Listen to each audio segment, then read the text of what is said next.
Hello, my name's Lucinda. It started when I missed my nephew's birthday, and my sister called me a bad aunt just like that. But the truth was heavier, buried under years of silent expectations, of being the family's free babysitter, the fixer, the forgotten one. And when her husband found out everything we were never supposed to talk about, well, that's when everything shattered. The group chat was already buzzing when I unlocked my phone that morning. I hadn't even had my first coffee yet, and my screen was flashing nonstop with messages from my mom, Doris, and my older sister, Pamela. It was early June, and like clockwork, the family had started planning our annual summer gathering. A trip that, no matter how many times I hoped otherwise, always seemed to end with me babysitting Pamela's 3 kids, while everyone else enjoyed their well-deserved break. I scrolled through the thread, my stomach tightening with every new message. Pamela had dropped a bomb right out of the gate. "Lucinda, you're coming to the boys' birthday party, right? I mean, it's not like you have a family of your own to celebrate with." I stared at the screen, my thumb hovering over the keyboard. The jab was sharp, but casual enough that she could pretend it was a joke if I called her out. Mom chimed in immediately afterward, bypassing any actual conversation. "Also, I booked the rooms. Pamela and Josh will have the king suite, and you'll share with the boys again, Lucinda. They love you." There it was. No question, no check-in, just a command masked as a loving assumption.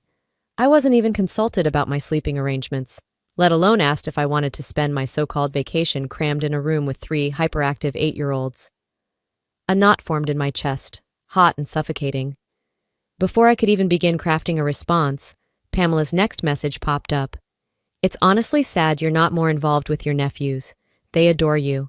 Family doesn't just happen, Lucinda. You have to show up." That passive-aggressive scolding wrapped itself around me like barbed wire. I could almost hear her smug tone through the pixels. The familiar silence crept up on me, the one I had perfected over years of playing the good daughter, the good sister, the good aunt. I had always swallowed my anger to keep the peace, convinced myself that it wasn't worth starting a fight over a sleeping arrangement or an unfair assumption. But lately, that silence had started to taste bitter, like something rotting at the back of my throat. The worst part wasn't even Pamela's entitled attitude. It was how easily Doris went along with it, how my own mother never once asked if I was okay with these expectations. It was just assumed. Lucinda was free, single, childless. Lucinda had no real responsibilities. Lucinda could always step in where needed. My fingers hovered over the keyboard again. I typed, "I'm not comfortable sharing a room with the boys. I would like my own space this year." I stared at the words, heart hammering. Then I deleted them. I could already picture the explosion, the guilt trips, the quiet accusations of selfishness. I locked the phone and set it face down on the table, the room spinning slightly around me. Why was it always me expected to sacrifice? Why was my time, my energy, my peace somehow worth less because I didn't have a husband or kids of my own? Later that afternoon, I drove to Mom's house for a quick, pre-trip planning session Pamela had insisted on. The living room smelled like lemon-scented cleaner and stale coffee. Doris greeted me with a distracted kiss on the cheek, while balancing her iPad and a notepad filled with scribbled to-do lists. Pamela was already there, perched on the edge of the couch like a queen surveying her subjects. Her 3 boys were sprawled out on the floor, playing some loud video game, their laughter filling every corner of the room. The second I stepped inside, Pamela launched into it. "Lucinda, we were just talking about the sleeping situation. The boys are so excited to bunk with you again. It's going to be like a big slumber party." Her smile was all teeth and no warmth. I forced a polite nod, feeling the familiar tightening around my chest. "Actually, I was hoping to get my own room this time," I said, keeping my voice steady. Pamela blinked, her mouth falling open for a fraction of a second before she caught herself. She turned to Mom like I wasn't even standing there. "Can you believe this? She doesn't even want to be with family anymore. What's she gonna do, sit alone and sulk the whole trip?" Doris gave me a strained look, like I had just announced I was defecting to another family. "Lucinda, sweetie, don't make this harder than it needs to be. It's just easier if you're with the boys. You're so good with them." Easier. For who? Certainly not for me. I swallowed the rising heat in my throat, the sharp retorts that clawed their way up. They didn't want a family vacation. They wanted a built-in nanny who didn't ask for compensation or consideration. I didn't say a word. I sat through the rest of the meeting, nodding at the right times, pretending to be involved while my mind raced elsewhere. They talked about dinners, outings, spa appointments, every detail planned around Pamela and Josh's comfort, with my own needs treated as an afterthought, if they were acknowledged at all. By the time I got home, night had fallen. The house was quiet except for the soft hum of the air conditioner. I sat in the dark, staring at my phone as the group chat continued to explode with logistics, none of which included my input. I opened the chat window. I typed, "I won't be sharing a room with the kids this year." I hovered over the send button, my thumb trembling slightly. Then with a sigh I deleted it. Not yet. But this summer would not end with me cleaning up someone else's mess again. The house stayed still around me, the walls soaking up the late-night silence like sponges. My phone lay face down on the couch, but even without looking at it, I could feel the heavy pulse of messages waiting. I pushed myself off the cushion with a sigh, flipped the phone over, and braced for impact. There it was, another barrage of texts from Doris. This time, not in the group chat. This time it was private. "Sweetheart, please don't let the family down. Just this one last time, Lucinda. They need you." I sat there for a long moment, reading those words again and again, as if they might somehow soften if I blinked enough. They didn't. I could almost hear her voice, syrupy sweet and trembling with practiced sadness, the same voice she'd used when I was a kid and didn't want to stay up babysitting while the adults went to the casino. Guilt, dressed up like love. A trick so old, it should have lost its power by now, and yet it still curled itself around my ribs, squeezing until my lungs felt too tight for air. I set the phone down without replying, pushing it farther across the table, as if distance could dilute the effect. But it was already burrowed under my skin. The next morning, Boulder woke to a soft drizzle misting the streets. I sipped my coffee by the window, watching the gray clouds crawl low across the sky. My mind, however, wasn't on the weather. It was busy replaying a lifetime's worth of moments where saying yes had cost me pieces of myself. I remembered being 8 years old, clutching a book I'd been desperate to finish, only to be pulled away to watch Pamela's friends' little brothers while they giggled upstairs. No one asked. No one cared that I'd had plans of my own. I remembered 16, being the only one who cleaned up after family cookouts, while Pamela basked in everyone's praise. I remembered college weekends sacrificed to babysit so Pamela could reconnect with Josh, while I sat on a sagging couch, pretending not to mind missing my best friend's birthday party. Help wasn't something I offered freely. Help was something extracted from me, expected without thanks or acknowledgement. And now, years later, here it was again. Different words, same cage. By late afternoon, the group chat was alive again. The messages weren't as overt this time, but they carried their own kind of bite. Family always comes first. Some of us don't have the luxury to just think about ourselves. Being single doesn't mean being selfish, Lucinda. Each message was like a pebble thrown at a glass window, small alone, but relentless when combined. I didn't need names attached to the text to know who they were aimed at. Pamela, of course, was leading the charge, her tone sharpened by the false righteousness of someone convinced of their own martyrdom. Josh chimed in with vague support for keeping the family tradition alive, a man too busy to pick up a phone unless it involved optics. Even my cousin Nadine, who usually stayed out of the drama, dropped a passive-aggressive comment about how some people just didn't understand what it meant to sacrifice for family. The part that burned the most wasn't their words. It was how unsurprising they were. I closed my eyes, inhaling slowly, letting the bitterness settle.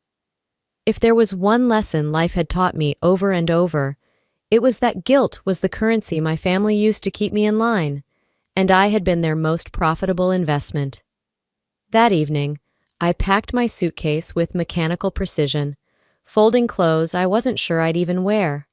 My fingers brushed over a sundress I had bought weeks ago, back when I'd foolishly believed this trip could be different. That maybe, just maybe, this would be the year they saw me as more than a resource to be tapped when convenient. The suitcase sat by the door, zipped and ready. I wasn't. Lying in bed later, the darkness pressed against me from all sides. My phone glowed on the nightstand, the latest messages a silent accusation. I picked it up, my thumb hovering over the keyboard. I started typing, stopped, deleted, started again. I'm not available to babysit this year. Delete. I'm attending as a guest, not as free labor. Delete. My fingers trembled, the screen blurring as I blinked back frustrated tears. Why was it so hard to say no to people who never hesitated to say yes, to their own needs at my expense?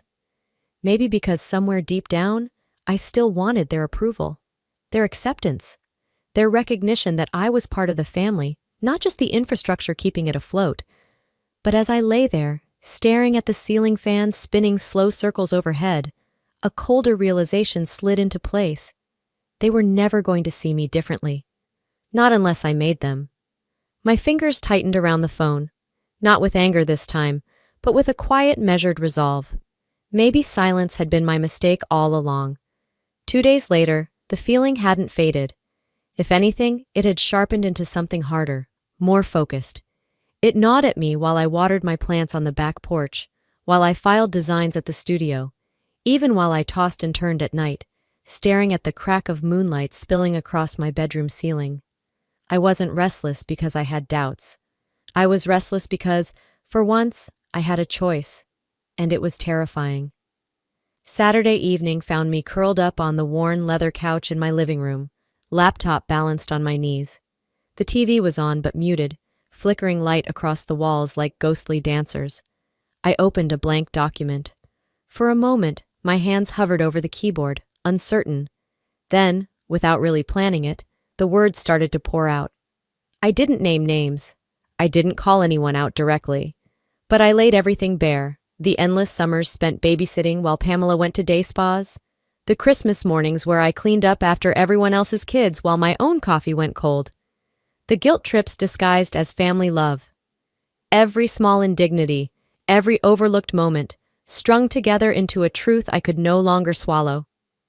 The words came in fits and starts, raw and messy at first, but then steadier, clearer.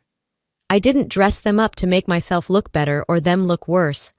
I just wrote it the way it had felt, heavy, suffocating, and inescapable. I paused once to wipe my palms on my jeans. My heart hammered like I was about to jump off a ledge. I reread what I had typed. It wasn't perfect, but it was real. I saved the file, logged into Medium, and created a brand new anonymous account. Username, Second Daughter Speaks. The cursor hovered over the Publish button. For a second, my thumb itched to retreat. Maybe this was too much. Maybe they'd find it anyway. Maybe they'd know it was me. But the maybe that mattered more was this.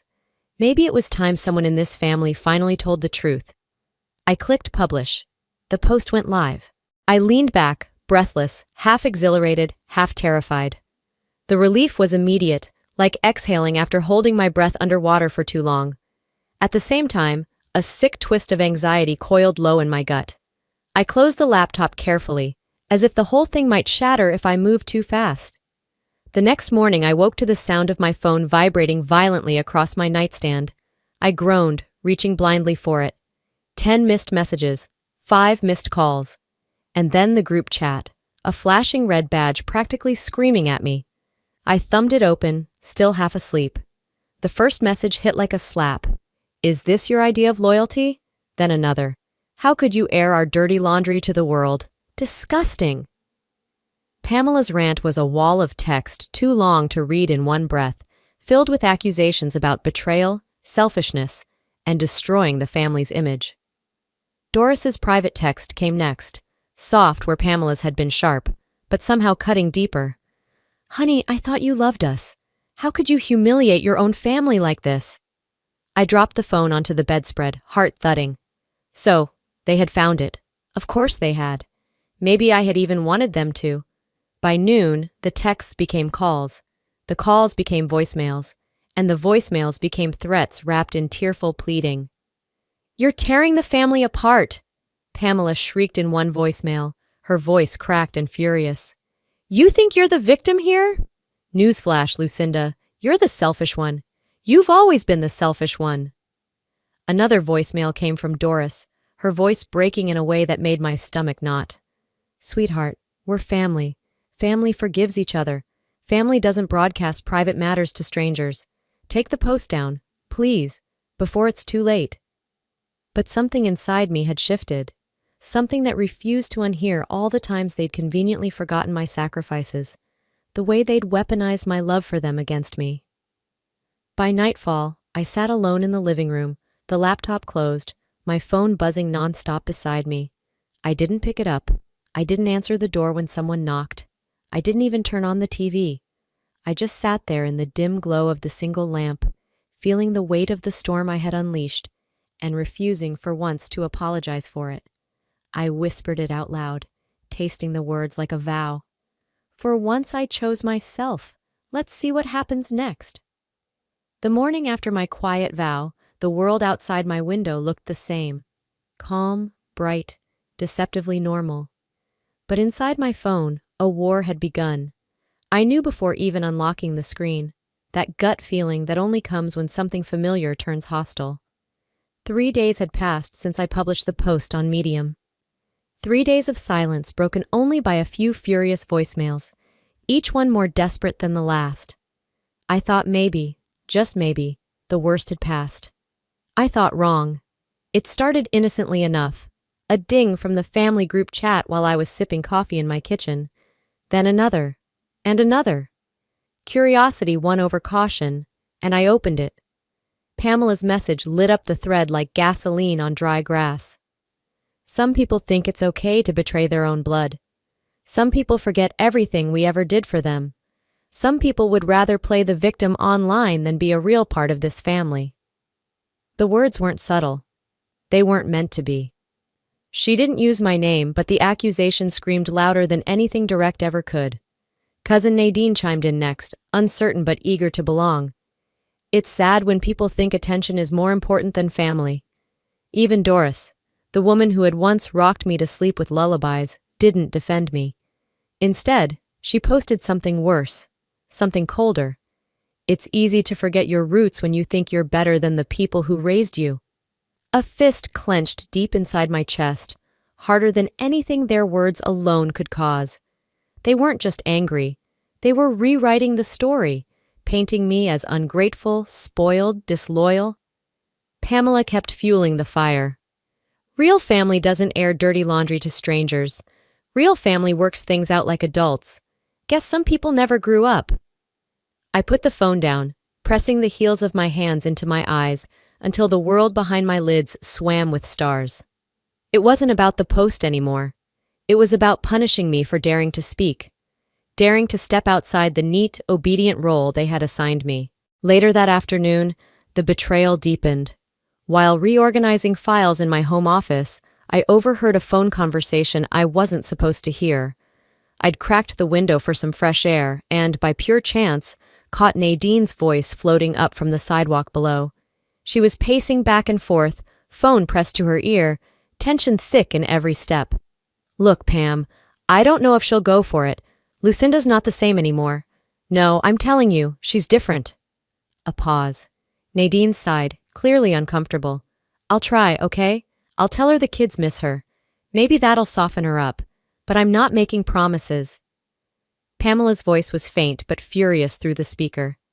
Make her feel guilty if you have to. Just get it done. We can't have another trip like last year. She needs to get over herself.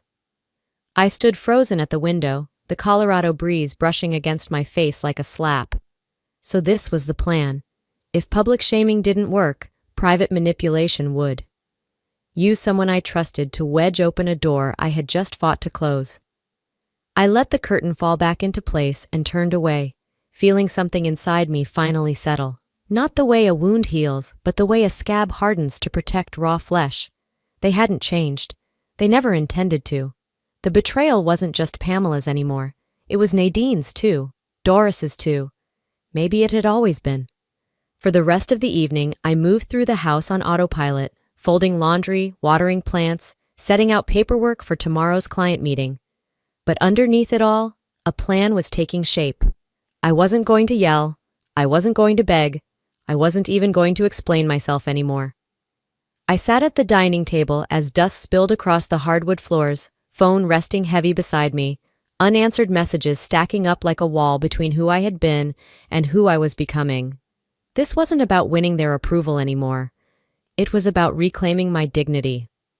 I stared at the darkening horizon outside my window, feeling the first calm resolve I'd had in weeks. If they wanted a battle, I wasn't planning to lose this time.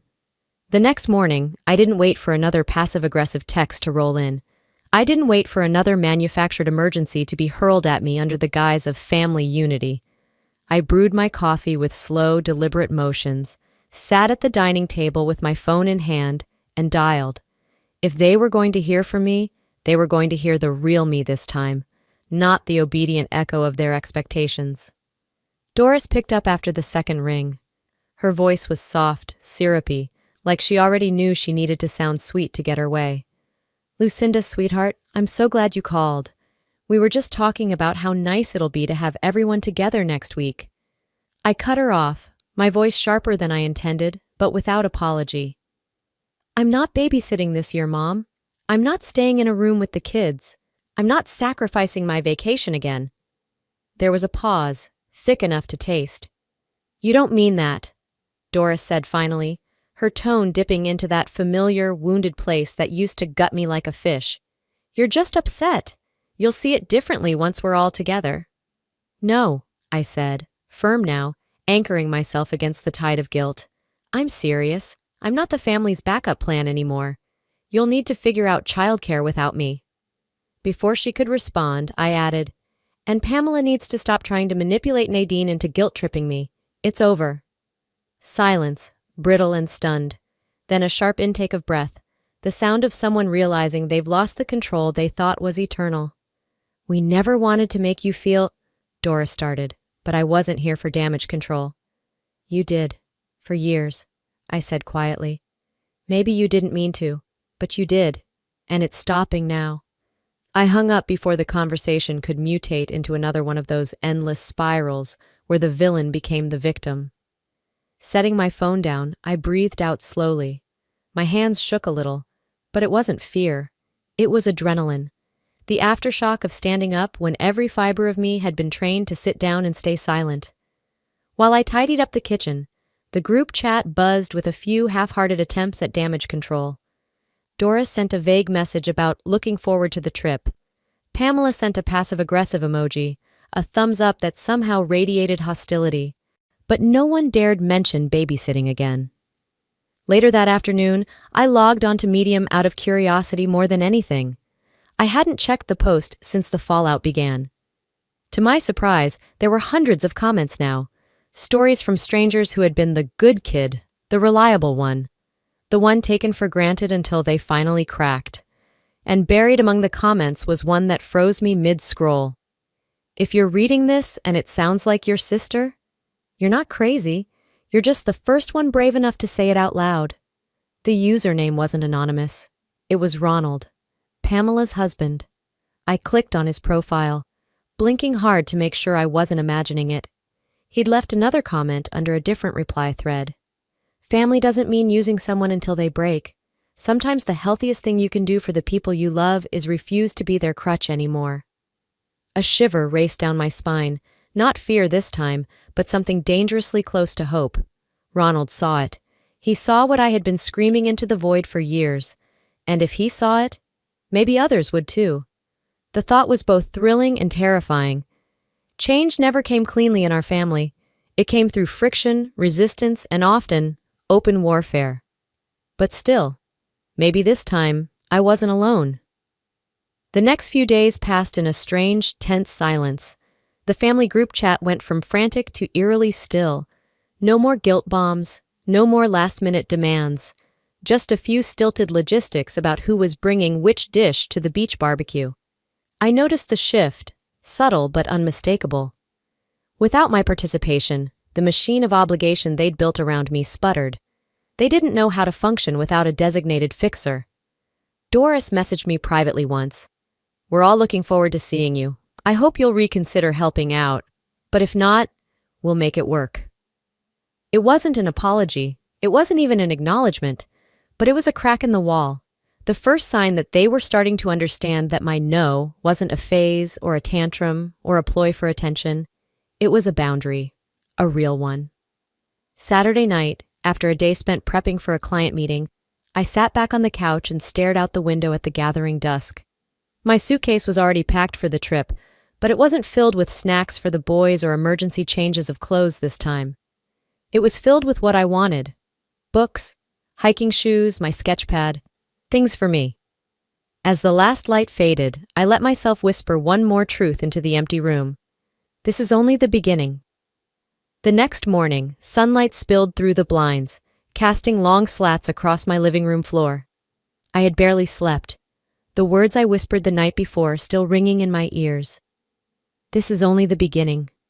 It wasn't just a hope anymore, it was a decision, and life apparently had decided to test my resolve immediately. By mid-morning, a new text buzzed in from Pamela. "Brunch at Mom's tomorrow. Would love to see you there. Casual, just family." The saccharine tone practically dripped off the screen. I knew better now. Pamela never did casual. If she was hosting something, it had a purpose, and it usually involved someone else being offered up for public sacrifice. I stared at the text for a moment, feeling the familiar coil of dread tighten in my stomach. Then I straightened my spine and texted back a simple, "See you there." If she wanted to play games, I'd let her set the board. But I wasn't stepping onto it blind anymore. The next day, Doris's house was bustling. The smell of cinnamon rolls and fresh coffee floated through the open windows, mingling with the bright chatter of voices. Kids darted between adults, high on sugar and the thrill of unstructured chaos. I walked in, setting my small tote bag by the door, and immediately sensed it. The shift in energy when I entered. Conversations dipped, polite smiles stiffened. Doris came over, arms open, a little too cheerful. "Lucinda, sweetie, so glad you could make it," she gushed, pulling me into a perfunctory hug. I patted her back awkwardly and stepped away. I knew better than to relax. And sure enough, about an hour in, Pamela made her move. We were seated around the backyard patio, plates of food balanced on our laps, the Colorado sun warm on our faces. Out of nowhere, Pamela's voice sliced through the casual chatter. "Hey, Lucinda," she said loudly enough for everyone to hear. "Would you mind watching the boys for a bit after lunch, like always?" The air around us stiffened, heads turned, my fork froze halfway to my mouth. I set it down slowly, wiped my hands on a napkin, and looked directly at her. "I'm not available for that anymore," I said, my voice even but firm. You could have heard a pin drop. Pamela's smile faltered, her eyes darting around to gauge the reactions. Doris gave a tight, disapproving frown. Uncle Carl shifted uncomfortably in his chair. There it was, the trap sprung, and I had refused to step into it. "I just thought, since you're so good with them," Pamela began, but the weakness in her voice betrayed her. She hadn't expected public resistance. I leaned back in my chair, picking up my lemonade with deliberate calm. "I'm here to spend time with the family," I said, "not to work. No apology, no excuses, just the truth, naked and simple." An awkward beat passed. Then someone coughed, another changed the subject, and like a wave breaking awkwardly on a rocky shore, the gathering tried to move on. I caught Ronald's gaze across the patio. His face was unreadable, but his posture, arms crossed, jaw tight, told another story. Later, as the afternoon wore on, Ronald pulled me aside, pretending to help gather empty plates. "Hey," he muttered low enough that no one else would hear. "Can I show you something?" Curious but wary, I followed him inside. He led me to the small study off the main hall where the family kept old tax documents and photo albums. From a drawer, Ronald pulled out a thin, battered folder, flipping it open to reveal receipts, printed emails, even a few old text screenshots. "I found these cleaning out the storage closet," he said. "Pamela's been telling the family for years that she paid you for helping out with the kids. Babysitting money. Said you were doing it as a favor, but that she always made sure you were taken care of." My stomach turned as I scanned the pages. Payment records, but not to me. Transactions listed under maintenance, pet sitting, even spa days. None to me, not once.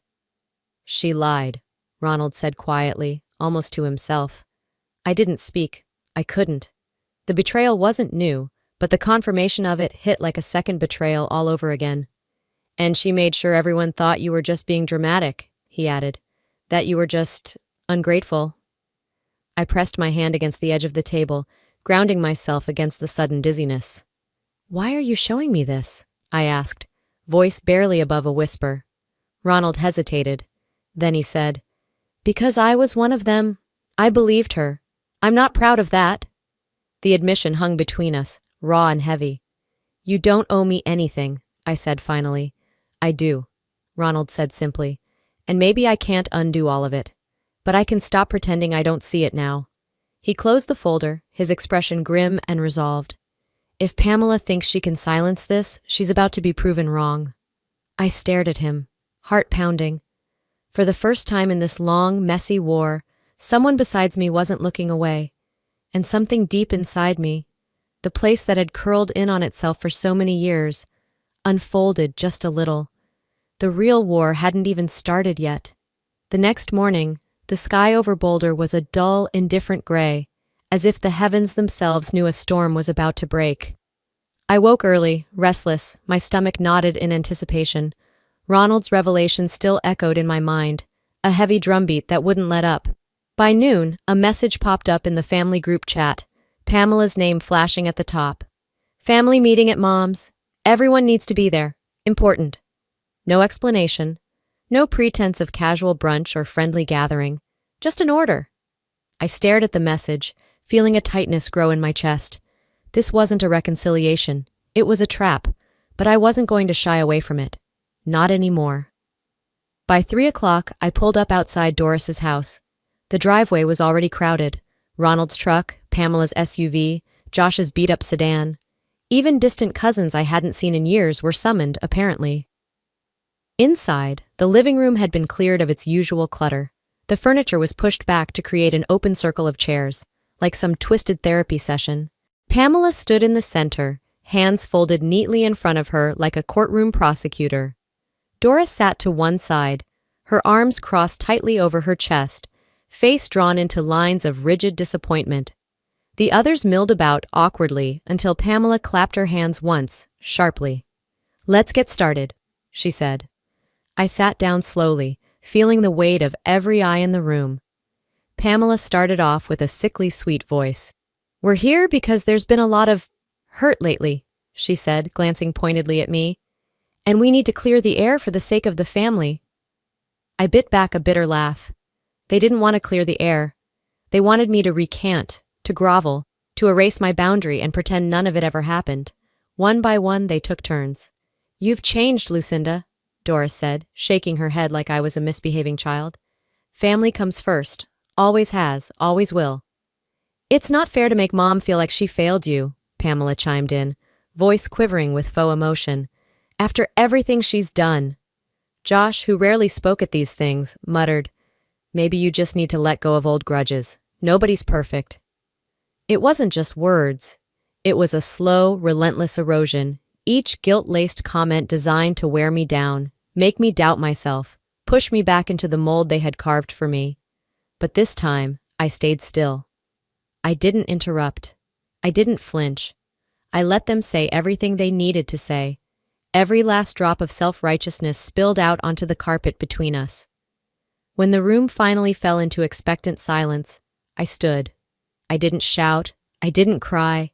I just said clearly and calmly, You don't get to demand my loyalty while ignoring my humanity.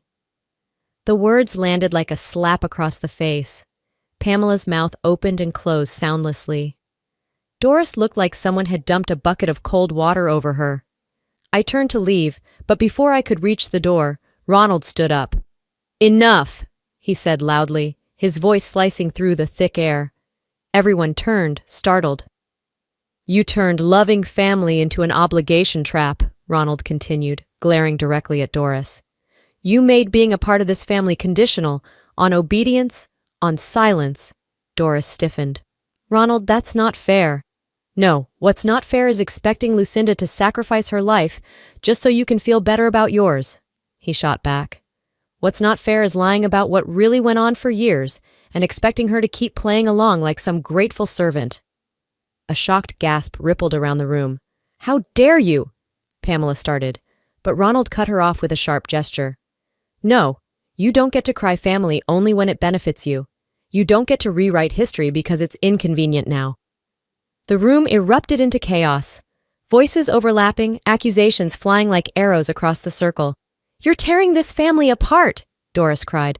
"No," Ronald said firmly. "You did that a long time ago. We're just finally admitting it." I slipped outside while they fought, the cool evening air slapping against my flushed cheeks. I stood on the porch, breathing deep, feeling the world tilt under my feet but refusing to fall. Inside, the screaming continued. Doors slammed, old resentments hurled like grenades. Years of buried bitterness ripping free all at once. I knew deep down that nothing would ever be the same after today.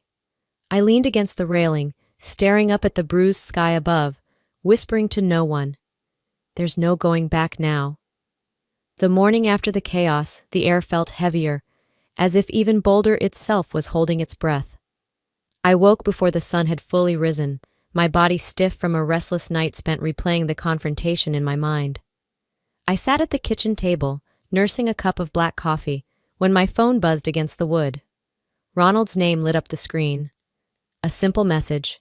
"Be at Mom's at 9. Trust me." No explanation, no promises, just trust. I closed my eyes briefly, steadying my heartbeat. Then I grabbed my keys and headed out.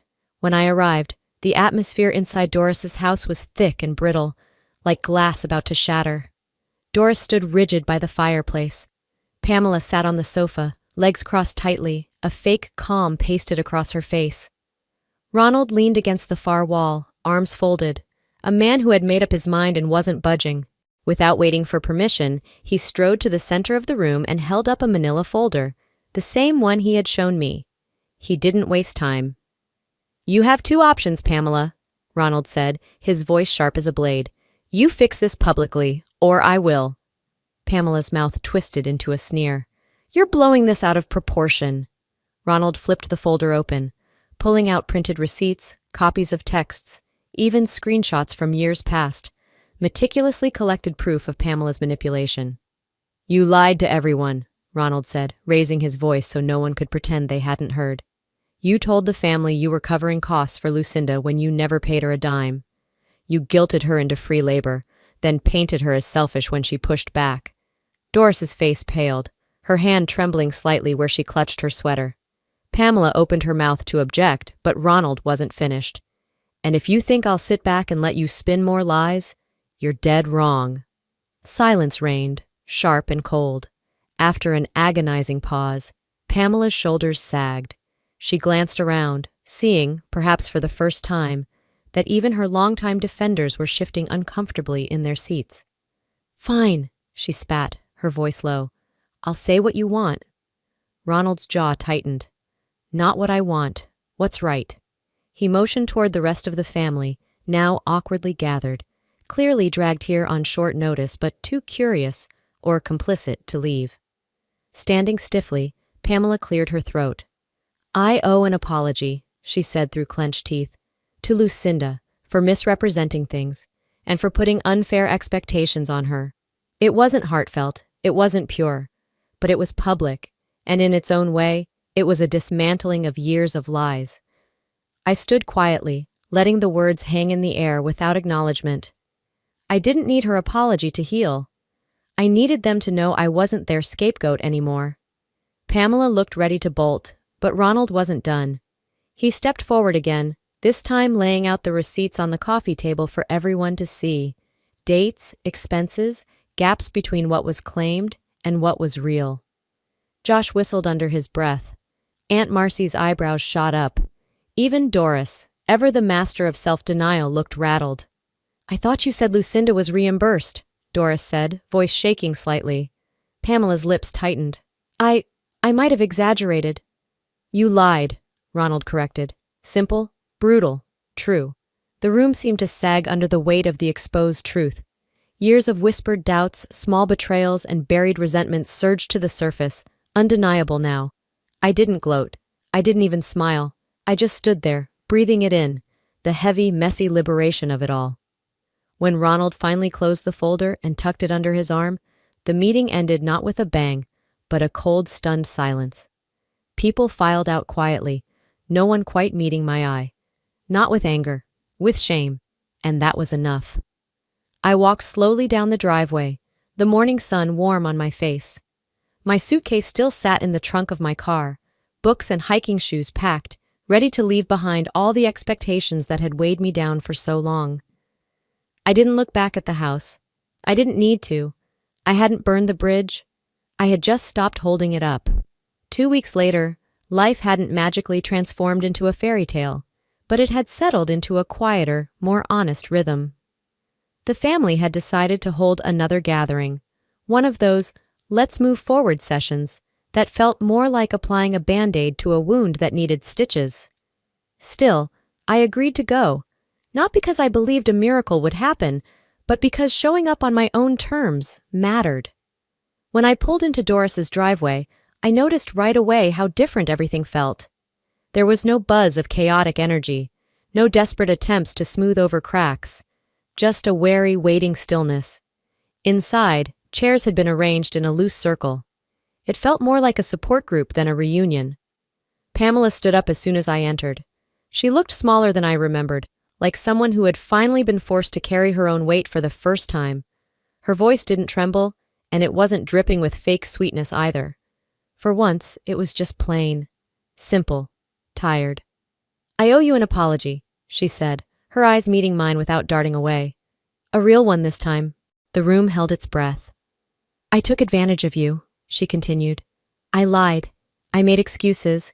I let everyone believe things that weren't true because it was easier for me. I was wrong, and I'm sorry. No buts, no justifications, just the truth." I didn't clap. I didn't rush forward for a hug. I simply nodded. Some wounds didn't close with a single admission, but acknowledgement mattered, and for once, no one jumped in to soften the blow or urge me to let it go. Progress, however fragile, was still progress. Afterward, Ronald pulled me aside while the others awkwardly made small talk about summer plans and new job opportunities. "I set something up," he said, handing me a simple flyer. It was for a professional childcare service he'd already hired for future family events. "No more volunteering," he said, half smiling. "Family means support, not sacrifice." I felt a lump rise in my throat but forced it down, managing a grateful smile. "Thank you," I said. "Really?" Ronald shrugged like it wasn't a big deal. But it was. It was massive. Later, as I grabbed a cup of coffee from the kitchen, Nadine slipped beside me. "I should have spoken up earlier," she said quietly. I glanced at her, eyebrows raised. "You weren't wrong," she said, looking genuinely ashamed. "I was just scared to stand with you. But I'm not anymore." Her words were low but steady. Not loud enough to turn heads, but loud enough to matter. I squeezed her hand once, briefly. No more grand declarations were needed. It was enough. As the sun dipped low, painting the sky in hues of burnt orange and soft pink, I found myself wandering along Pearl Street Mall with Lauren. Shops buzzed gently, kids laughed in the distance, a street performer played soft guitar near the corner. We walked in comfortable silence, the kind born not from absence, but from mutual understanding. Lauren glanced at me after a while and asked, "So, what now?" I smiled, really smiled, for the first time in what felt like forever. "Now," I said, "now I build something that's mine, not against them. Not to prove anything, just for me. Some bridges couldn't be rebuilt, and that was okay. I didn't lose a family. I just found the courage to finally define my place within it." Looking back now, I realize that setting boundaries isn't about pushing people away. It's about choosing yourself when no one else will. It's about knowing that you are worthy of respect, even if you have to stand alone for a while to claim it. Healing isn't always loud. Sometimes, it's the quiet decision to stop carrying burdens that were never yours to begin with. If my story resonates with you, if you've ever been the one expected to stay silent, to sacrifice without thanks, then know this: you are not wrong for wanting better. You are not selfish for saying no. You are not less worthy because you chose your peace over someone else's comfort. I'd love to hear your thoughts. Have you ever faced a moment where choosing yourself meant losing what you thought you needed? How did it change you? Share your story in the comments. Let's build a space where strength and honesty are celebrated. If this video touched your heart, please comment 1 inch below or let me know where you're watching from. And if it didn't quite resonate, tell me why. Your feedback matters too. Don't forget to subscribe to the channel if you believe stories like these deserve to be heard. Together, we're rewriting what it means to be family, one story at a time.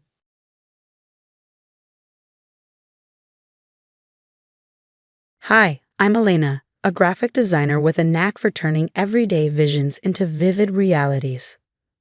The sun was setting behind us, casting golden hues over the beach as Michael and I stood hand in hand, surrounded by the people we loved most.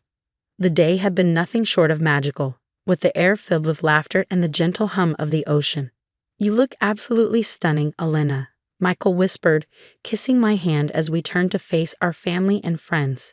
The applause erupted around us, and I couldn't help but feel like the luckiest woman alive.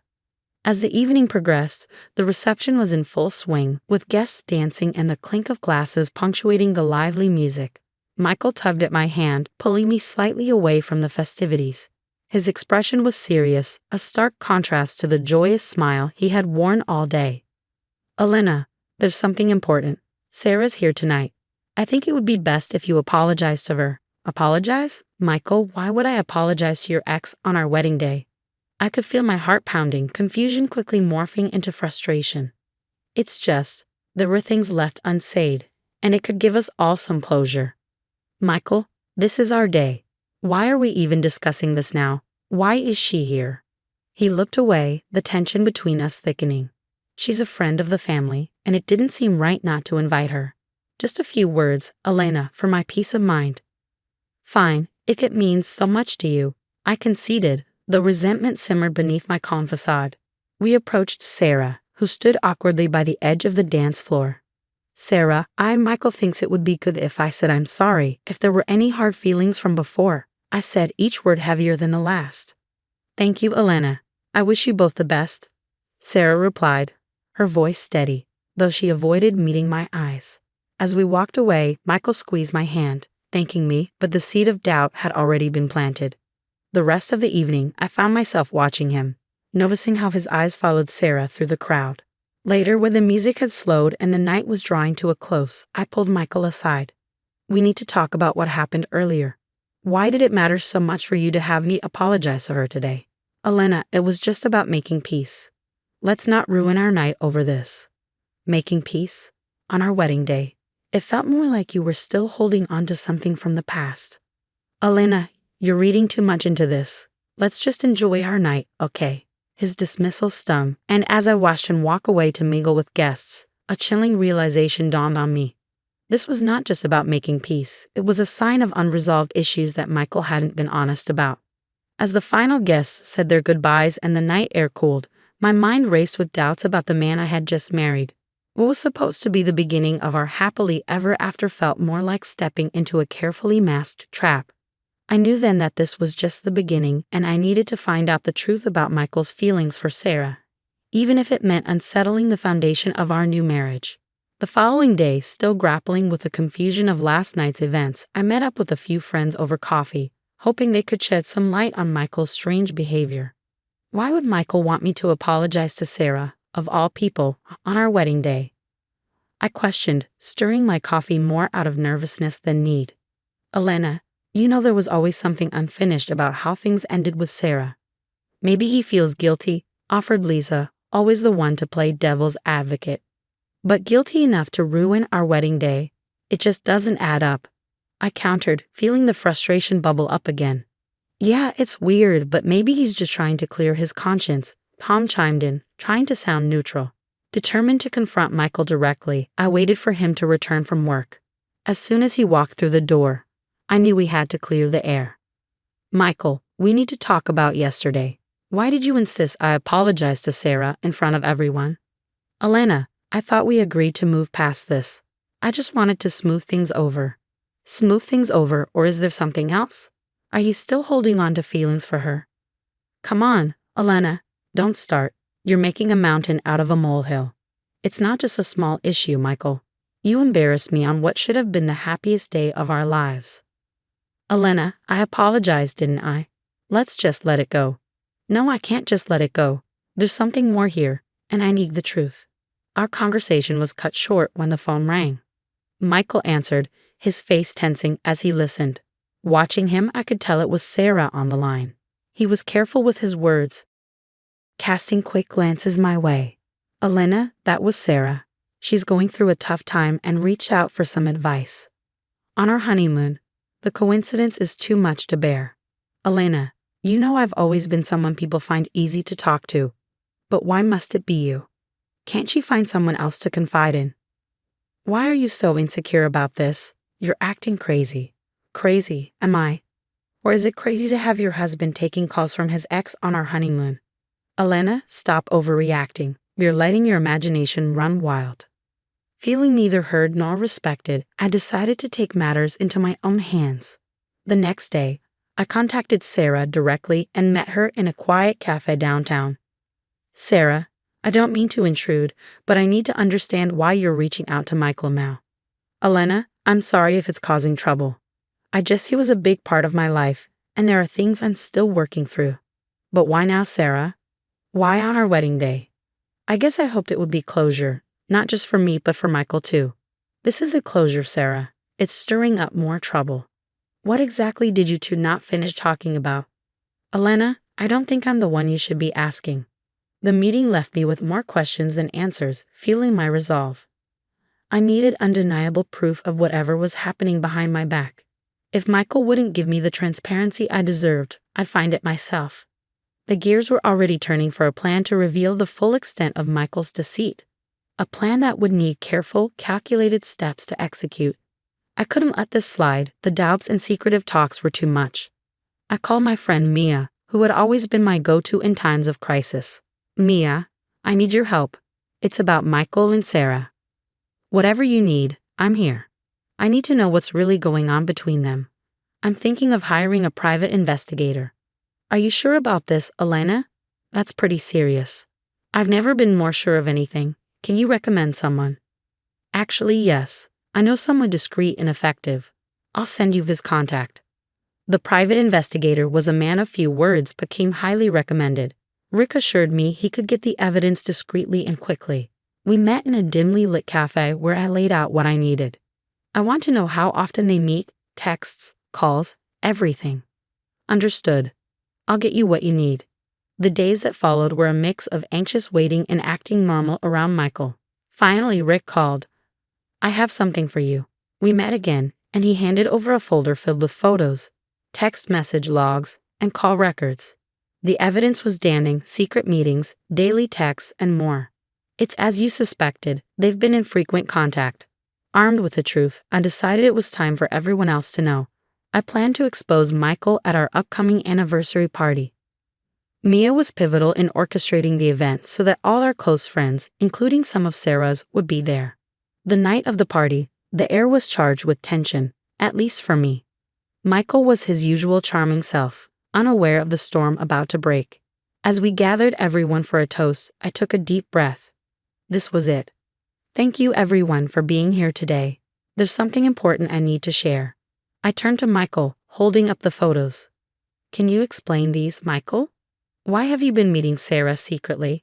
The room fell silent. Michael's face went pale. Elena, what are you doing? This isn't the place. No, Michael, this is exactly the place. Everyone should know the kind of man you are. Elena, please. Let's talk about this privately. There's nothing left to discuss behind closed doors. You betrayed our marriage. The crowd murmured, the shock evident on their faces. Michael tried to grab the photos, but I pulled the photos back. Everyone, I said, my voice steady despite the tremor of emotion. I found out Michael has been lying to us all for months. He's been seeing Sarah all while being married to me. Elena, stop this now. It's not like that, Michael pleaded. Then what is it like, Michael? Tell us all since there's so much to say. The room was thick with tension. Friends exchanged uneasy glances, unsure of whom to support. Elena, this isn't you. "You're better than this," Michael tried to deflect. "I am better," I said, "and that's why I'm doing this. I deserve the truth, and so does everyone here." As I stood there, feeling the weight of the gathered eyes on us, I knew things would never be the same. But I felt a surge of empowerment, having taken control of the narrative and refusing to be a victim in my own story. This was the beginning of reclaiming my life, no matter the fallout. The room fell silent as the confrontation unfolded. Friends and family, some with mouths agape, watched as the drama between Michael and me reached its climax. "Why, Michael? Why did you deceive me? Why all the lies?" I demanded, my voice steady despite the storm raging inside me. "Elena, I didn't want to hurt you. It wasn't anything serious with Sarah.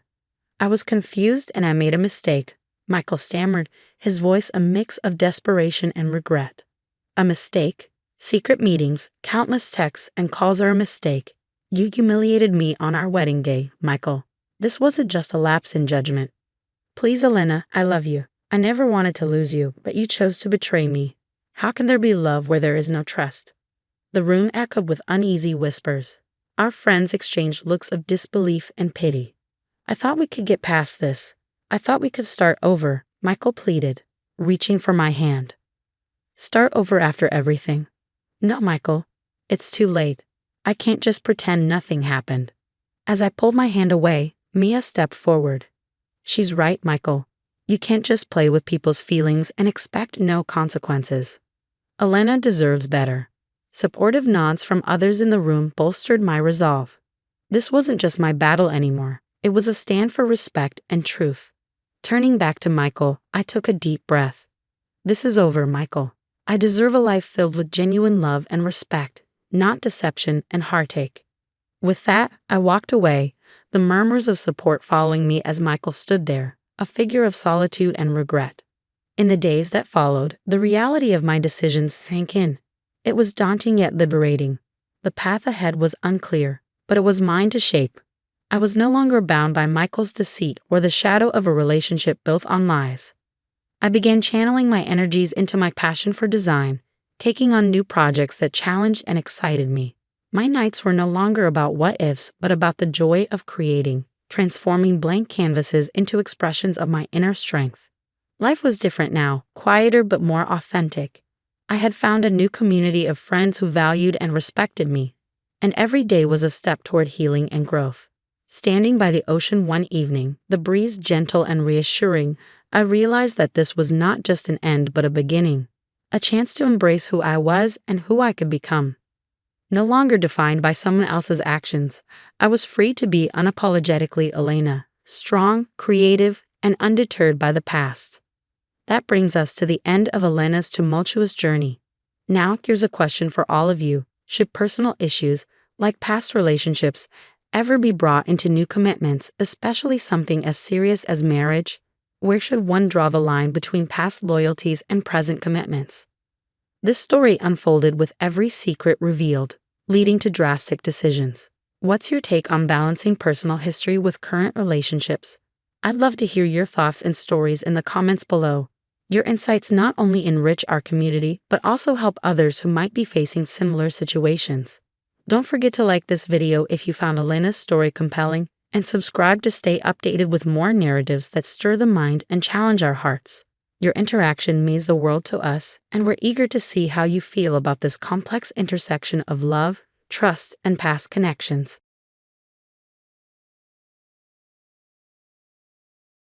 Hi, I'm Mary, and today I want to share a story about how my life with my husband, Aaron, took an unexpected turn that changed everything.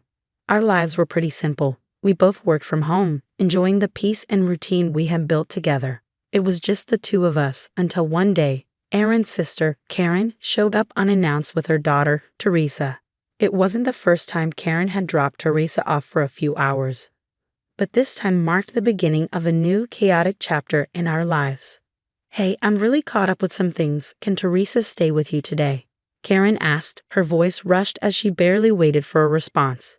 She practically pushed the stroller into our living room. At first, it was just a few hours here and there, and we didn't mind. Teresa was a delight, her laughter filling our home with a warmth we hadn't realized was missing. But soon, Karen's visits became more frequent, and her stays longer, often without any prior notice. One evening, as Aaron and I were in the middle of a project deadline, Karen called. "I need to leave Teresa with you for a couple of days. I'm heading out of town for an emergency," she said, sounding desperate. "But Karen, we have a huge presentation tomorrow. We really can't." I started to protest, but she had already hung up. An hour later, Teresa was on our doorstep, sleeping peacefully in her carrier, unaware of the inconvenience her mother had just created. As days turned into weeks, Aaron's patience began to wear thin. "We can't keep adjusting our lives like this. It's not fair to us or to Teresa," he vented one night as we tried to rework our schedules yet again to accommodate another one of Karen's last-minute drop-offs. I know. Let's sit down with Karen this weekend and set some hard rules. She needs to understand that we have our own lives," I suggested, hoping we could bring some order to the chaos. That weekend, we sat down with Karen over coffee, trying to express our concerns. "We love Teresa, you know that, but we need more predictability. We can't keep functioning this way," Aaron explained, trying to keep his tone neutral. "Yeah, sure, I get it. I'll try to give you more heads up next time," Karen replied nonchalantly, brushing off the seriousness of our request. Despite our conversation, nothing changed. Karen's promises to plan better were empty, and Teresa's surprise stays continued, straining not just our schedules but our marriage too. Every time Karen called, my heart sank, knowing the disruption each call brought with it. Our story was turning into a cycle of frustration and makeshift solutions as Aaron and I struggled to balance our unexpected role as part-time parents with our professional responsibilities. But through it all, our bond with Teresa only grew stronger. Her presence was a silver lining in the storm that had become our daily lives. As the weeks turned into months, I realized that despite the challenges, Teresa had become a part of our family in a way we never expected.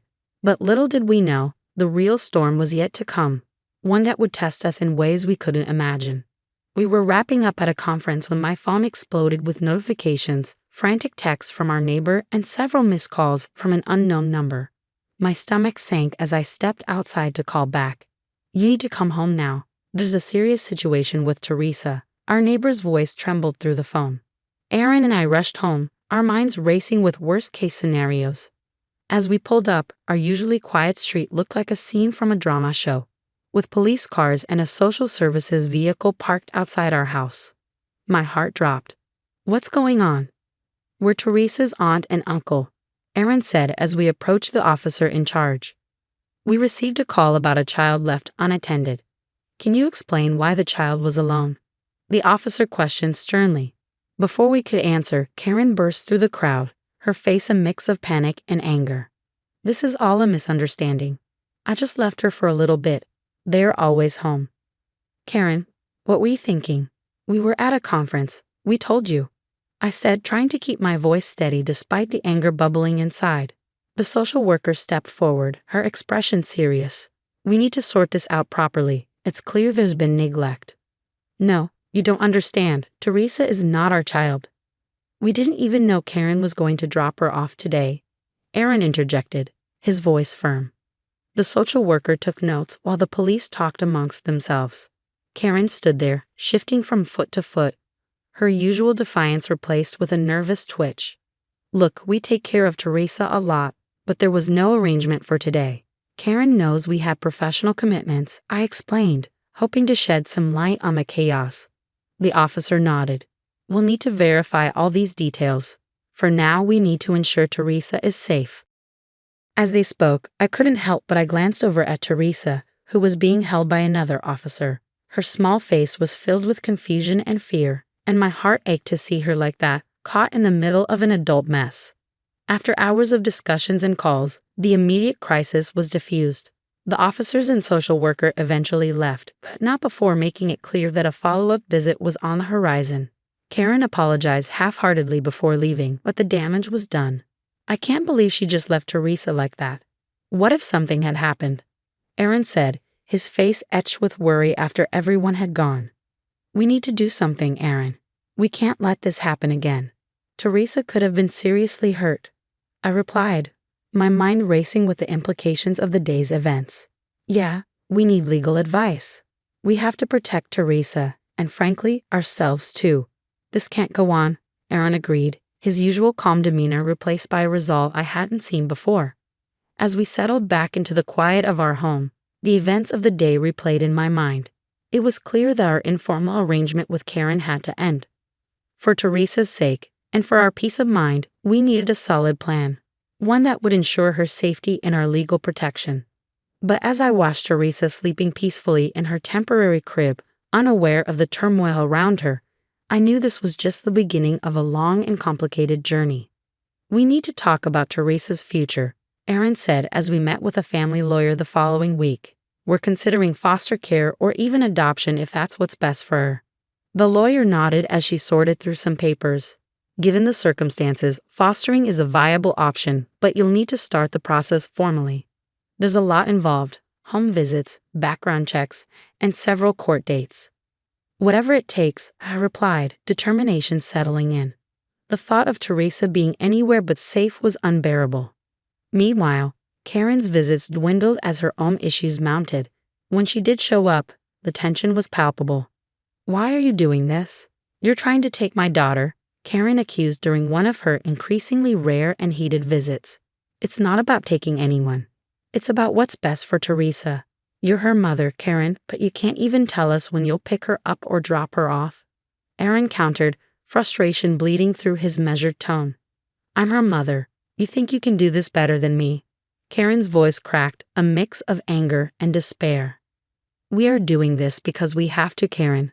Someone has to be stable for Teresa," I added, hoping to soften the blow. The legal process was slow and grueling. Teresa became more and more attached to us, her routine with us providing a stark contrast to the sporadic appearances of her mother. Each court appearance, each home visit from social services felt like stepping onto a battlefield, fighting for the right to give Teresa a normal life. "Mrs. and Mr. Smith, we've observed Teresa's interaction with both of you. It's clear she views you as her primary caregivers," the social worker noted during one visit, scribbling notes as Teresa played quietly at my feet. "We just want what's best for her," Aaron explained, and I squeezed his hand, thankful for his unyielding support. As the court date approached to decide Teresa's future, Karen seemed to unravel further. "You can't take her from me. I'll fight you," she warned over the phone one evening. "We don't want to fight, Karen. We want Teresa to have a stable home. Why can't you see that this is bigger than any of us?" I tried to reason with her, but it felt like talking to a wall. The day of the ruling, we sat in a courtroom, hands intertwined, the weight of the past months bearing down on us. Karen was there, looking worn and defeated. "The court has decided to grant temporary custody to Mary and Aaron Smith, with the possibility of moving towards adoption if conditions do not improve for the biological mother," the judge finally declared. Relief washed over me, tinged with sadness for Karen. As we walked out of the courthouse, Karen approached us. "Take good care of her. That's all I asked," she said, her voice soft and resigned. "We will, Karen. We promise," Aaron replied, compassion in his voice. As we drove home, the sun was setting in a brilliant display of oranges and reds. I looked at Teresa in the rearview mirror, her eyes sleepy but content. The road ahead would be long and perhaps never easy, but as long as Teresa was with us, it felt right.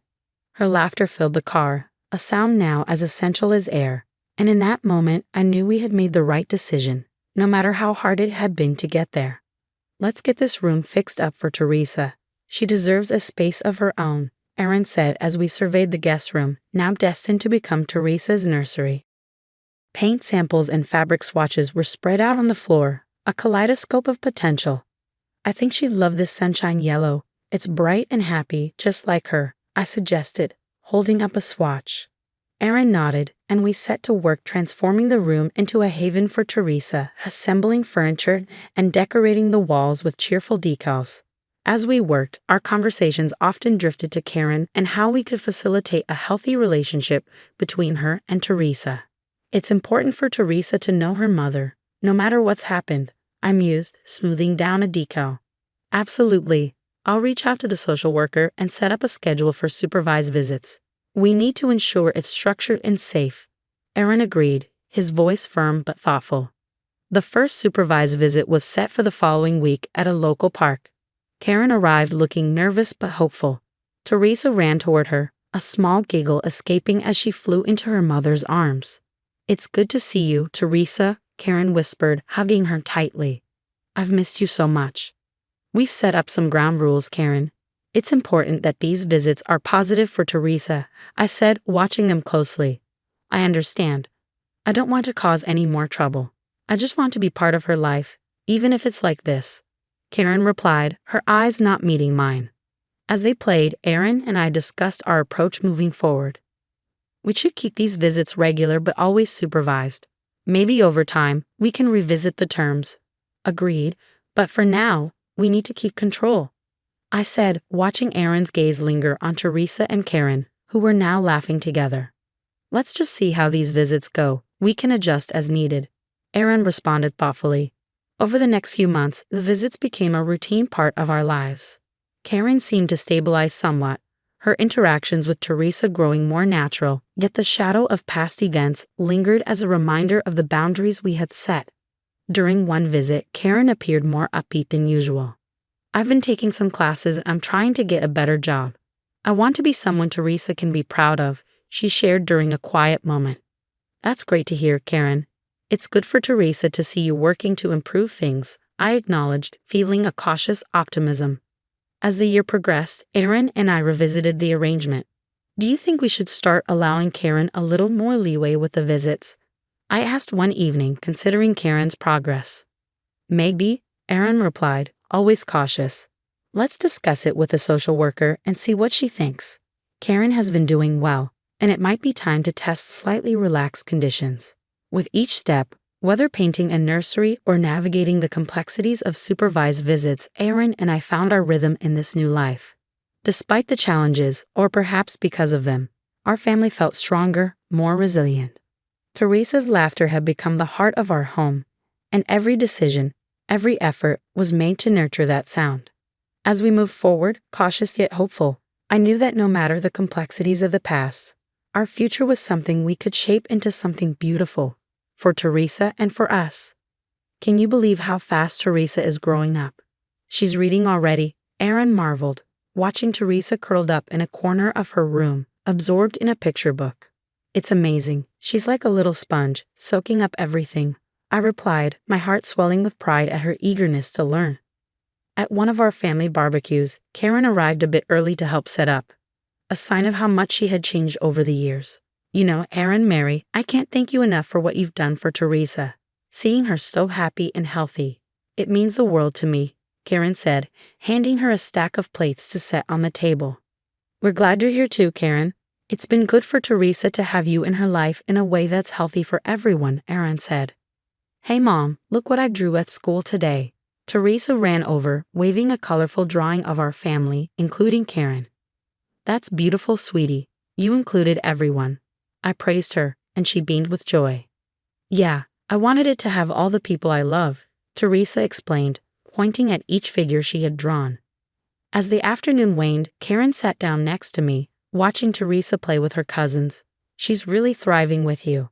I've been going to therapy, really working on myself. It's not easy, but seeing Teresa like this helps a lot." "It sounds like you're really making progress, Karen. That's great to hear," I responded, genuinely happy for her efforts. "Yeah, I just wish I'd gotten help sooner, but I guess we all come to things in our own time," Karen reflected, her tone tinged with regret, but also hope. As Teresa's birthday approached, I felt a deep sense of fulfillment. Aaron and I had stepped into roles we never planned for, but now, I couldn't imagine our lives any other way. We have formed a family, not just through blood, but through choice, love, and patience. Watching our little girl laugh, her life a tapestry of love and resilience, I knew we had done something truly wonderful. Now that our story has reached its conclusion, I have a thought-provoking question for you all. Do you think Karen should have been given a chance to be more involved in Teresa's life earlier, considering her efforts to improve herself? Or did Mary and Aaron make the right decision by waiting until she proved her stability? This touches on themes of redemption and trust, and I'm eager to hear your thoughts in the comments below. How would you balance the well-being of a child with the rights of a parent who is trying to turn their life around? If you enjoyed this story and the discussion it sparked, please don't forget to like this video and subscribe to the channel for more content like this. Your engagement helps us keep these stories coming.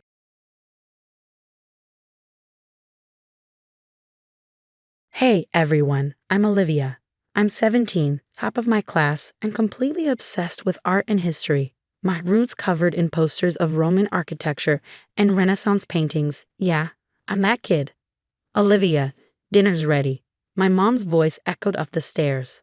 I sighed, putting down my sketchbook. Another family dinner, another chance to feel like the invisible child. As I walked into the dining room, my sister Megan was already there, phone in hand, probably texting her latest boyfriend. "How was your day, Megan?" Mom asked, completely ignoring me. "You, boring. Mr. Johnson gave me detention again. He's such a jerk," Megan replied. Dad chimed in, "Don't worry, sweetie. We'll talk to the principal about that teacher." I couldn't help but roll my eyes. Megan skips class, gets detention, and they want to blame the teacher. Classic. "And you, Olivia? Anything new?" Grandpa asked, giving me a wink. Finally, someone remembered I existed. "Actually, yeah, I got an A on my Italian test." "That's nice, dear," Mom interrupted, turning back to Megan. "Now, about your upcoming cheer competition." And just like that, I was invisible again. But hey, at least I have my grandparents. They understood me. Later that evening, I was in my room, counting the money in my wrong fund jar. Just $200 more. I muttered to myself. I'm so close to affording that trip. A knock on my door startled me. It was Grandma. "Come in," I called, quickly hiding the jar. "Olivia, dear, your grandfather and I have a surprise for you." My heart raced. Could it be? No way. Grandpa appeared behind her, holding an envelope. "We know how hard you've been working and how much you love Italian culture, so." He handed me the envelope. With shaking hands, I opened it and nearly fainted. 2 tickets to Rome. "Oh my God, is this real? Am I dreaming?" Grandma laughed. "It's very real, sweetheart. You deserve it." I jumped up, hugging them both. "Thank you, thank you, thank you. I can't believe it." Just then, Megan barged in. "What's all the noise about?" I couldn't contain my excitement. Grandma and Grandpa got me tickets to Rome for graduation. Megan's face darkened. "What? But that's not fair. I'm the one who needs a vacation after all the stress I've been under." I ignored her, too happy to let her ruin this moment. "I need to start planning. There's so much to see." As I rattled off my must-visit list, I caught a glimpse of my parents in the doorway. They didn't look happy, but I was too excited to care. For once, something amazing was happening to me and nothing could bring me down. I woke up the next morning still riding high. The Rome tickets were safely tucked under my pillow. As I got ready for school, I couldn't stop grinning. "Olivia, come down here, please," Mom called from downstairs. I bounded down, expecting to discuss trip plans. Instead, I found my whole family in the living room, serious looks on their faces. "What's going on?" I asked, my smile fading. Dad cleared his throat. "We've been thinking about the Rome tickets." "Yeah, isn't it awesome?" "I can't wait to." "We think it would be better if Megan went instead," Mom interrupted. The world stopped. "What?" "Megan's been under a lot of stress lately," Dad explained. "She could really use this trip."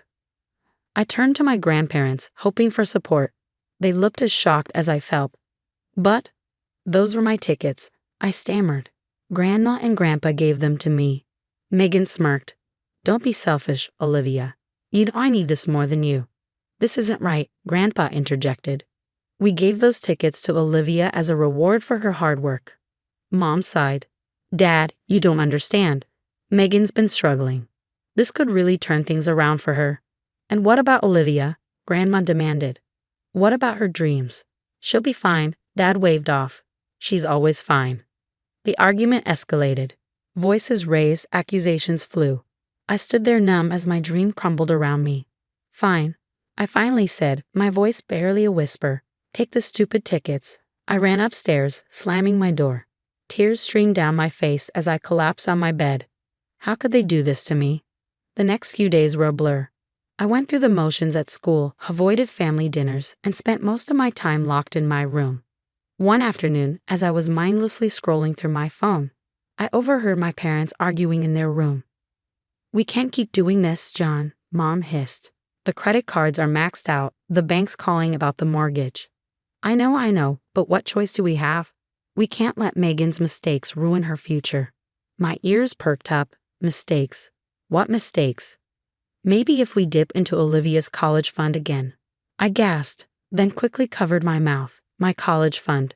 They've been using my money. Suddenly, everything started clicking into place. The new car Megan got last year, the expensive cheerleading camp, the constant shopping sprees. I felt sick. They'd been stealing from me to cover Megan's screw-ups. That night, I couldn't sleep. My mind raced with questions. How long had this been going on? How much had they taken? And most importantly, what was I going to do about it? As I lay there, staring at the ceiling, a plan began to form. If they thought they could walk all over me, they had another thing coming. Two can play at this game, I whispered to myself. The next morning, I put on a fake smile and joined the family for breakfast.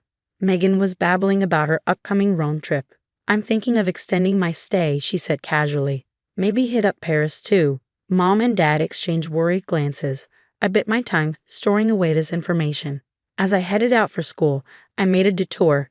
It was time to pay a visit to the bank and find out exactly what was going on with my accounts.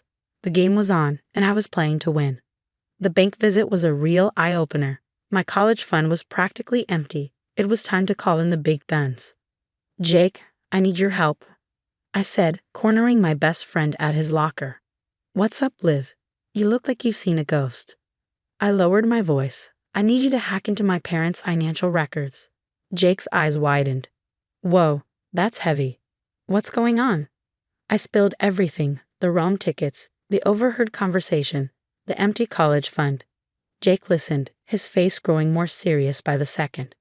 I'm in, he said finally. Meet me at the library after school.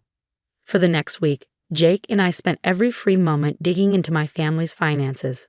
What we found made my stomach turn. Look at this, Jake pointed at his laptop screen. Your dad's been siphonning money from the family business for years. I leaned in, squinting at the numbers. But where's it all going? Jake pulled up another window. Looks like most of it's been covering Megan's expenses, unpaid credit cards, car payments, even bail money. Bail money? I gasped. What the hell has she been up to? As we dug deeper, the picture got uglier. Dad had been cooking the books, taking out shady loans, even dabbling in some not-so-legal side hustles to keep up with Megan's lifestyle and cover their mounting debts. This is insane, I muttered, running my hands through my hair. What am I supposed to do with all this? Jake gave me a long look. You know what you have to do, Liv. I did know, but the thought of turning in my own parents made me sick. That night, I tossed and turned, weighing my options. On one hand, they were my family. On the other, they'd stolen my future, betrayed my trust, and broken the law. By morning, I'd made my decision. It was time to take action. First stop, my grandparents. I laid out everything Jake and I had discovered. I can't believe it, Grandma whispered, tears in her eyes. How could they do this? Grandpa's face was grim. What do you need from us, Olivia? Your support, I said, and maybe a place to stay when this all goes down. They agreed without hesitation. Next, I approached Ms. Rodriguez, my favorite teacher. She'd always been in my corner, and I needed an adult on my side who wasn't family. This is a serious situation, Olivia, she said after I explained everything. Are you sure you want to go through with this? I nodded. I have to for my future, and honestly, for Megan's too. This can't go on. Ms. Rodriguez sighed. All right, I'll help however I can. With my allies in place, Jake and I started formulating our plan. We need to gather irrefutable evidence, Jake said. Something they can't wiggle out of. I thought for a moment. The family reunion next month. Everyone will be there, including Dad's business partners. Jake grinned. Perfect. We can set up hidden cameras, maybe even get some of them to incriminate themselves on tape. As we hashed out the details, a mix of excitement and dread bubbled in my stomach. This was really happening. You okay? Jake asked, noticing my expression. I took a deep breath. Yeah. It's just, once we do this, there's no going back. Everything changes. Jake squeezed my hand. Sometimes change is necessary. You've got this. Liv. I nodded, steeling myself. The countdown to the family reunion and the biggest confrontation of my life had begun. The day of the family reunion arrived, and my heart was pounding. Jake and I had spent weeks meticulously setting everything up. Hidden cameras were in place, and we had a fail-safe plan to expose everything. As family members and Dad's business partners began to arrive, I plastered on a fake smile. "Great to see you, Uncle Bob. How's the golf game?" Meanwhile, Megan was holding court in the living room, bragging about her upcoming Rome trip. "It's going to be so amazing. I might even stay for a whole month." I caught Mom and Dad exchanging worried glances. Showtime. I clinked my glass to get everyone's attention. "I'd like to make a toast to family and to the truth." With that, I nodded to Jake, who hit play on his laptop. Suddenly, the TV screen lit up with damning financial records and recorded conversations. Dad's face went pale. "What is this?" "This," I said, my voice shaking but determined, "is the truth about where our family's money has been going." The room erupted into chaos. Dad's business partners were shouting, demanding explanations. Aunt Susan was crying, and Megan was having a full-blown meltdown. "You can't do this to me," she screamed. "How am I supposed to pay for my DUI lawyer?" Then the room fell silent. "Mom, what DUI?" Megan's eyes widened as she realized what she had said. But it was too late. The floodgates had opened. Megan spilled everything. The drunk driving, the shoplifting, the credit card fraud. With every word, Mom and Dad looked more and more defeated. Suddenly, sirens wailed in the distance. Miss Rodriguez had come through, alerting the authorities at the perfect moment. As the police entered, reading warrant of removals and slapping on handcuffs, I felt a strange mix of relief and sadness. This was justice, but it was also the end of my family as I knew it. Grandpa put his arm around me. "You did the right thing, Olivia. We're so proud of you." The next few months were a whirlwind of legal proceedings. Dad and Megan both faced charges, while Mom got off with probation for her lesser role. Through it all, my grandparents were my rock. One evening, Grandma said, "How would you feel about us being your legal guardians?" I hugged her tightly, tears in my eyes. "I'd love that." As the dust settled, something unexpected happened. The judge ordered that all stolen funds be returned, including my college fund. And remember those Rome tickets? They were mine again. So that summer, instead of moping over lost dreams, I found myself strolling through the Roman Forum with my grandparents, gelato in hand, to new beginnings. Grandpa raised his comb in a toast. To justice and gelato. I grinned. Perfect. Fast forward a few years, and life looks pretty different. I'm in my junior year at a top art school, interning at a prestigious gallery, and my first solo show is coming up next month. Meanwhile, Dad is serving time, Mom's working a minimum wage job, and Megan, last I heard, was struggling through community college, finally facing the consequences of her actions. As for me, I'm planning my next trip to Italy, this time to study for my master's in Florence. Turns out, sometimes losing a dream can lead you to an even better one. So that's my story. It wasn't easy, and it wasn't pretty, but standing up for yourself is always worth it in the end. And that's the end of Olivia's story. Now I have a question for you. If you were in Olivia's position, would you have exposed your family's crimes knowing it could tear your family apart and lead to legal consequences for your parents and sister?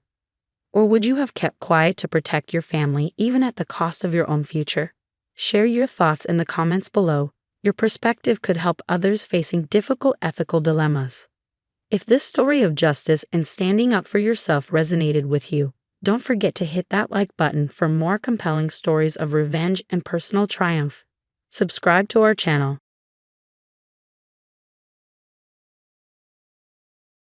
Hi, I'm Sarah.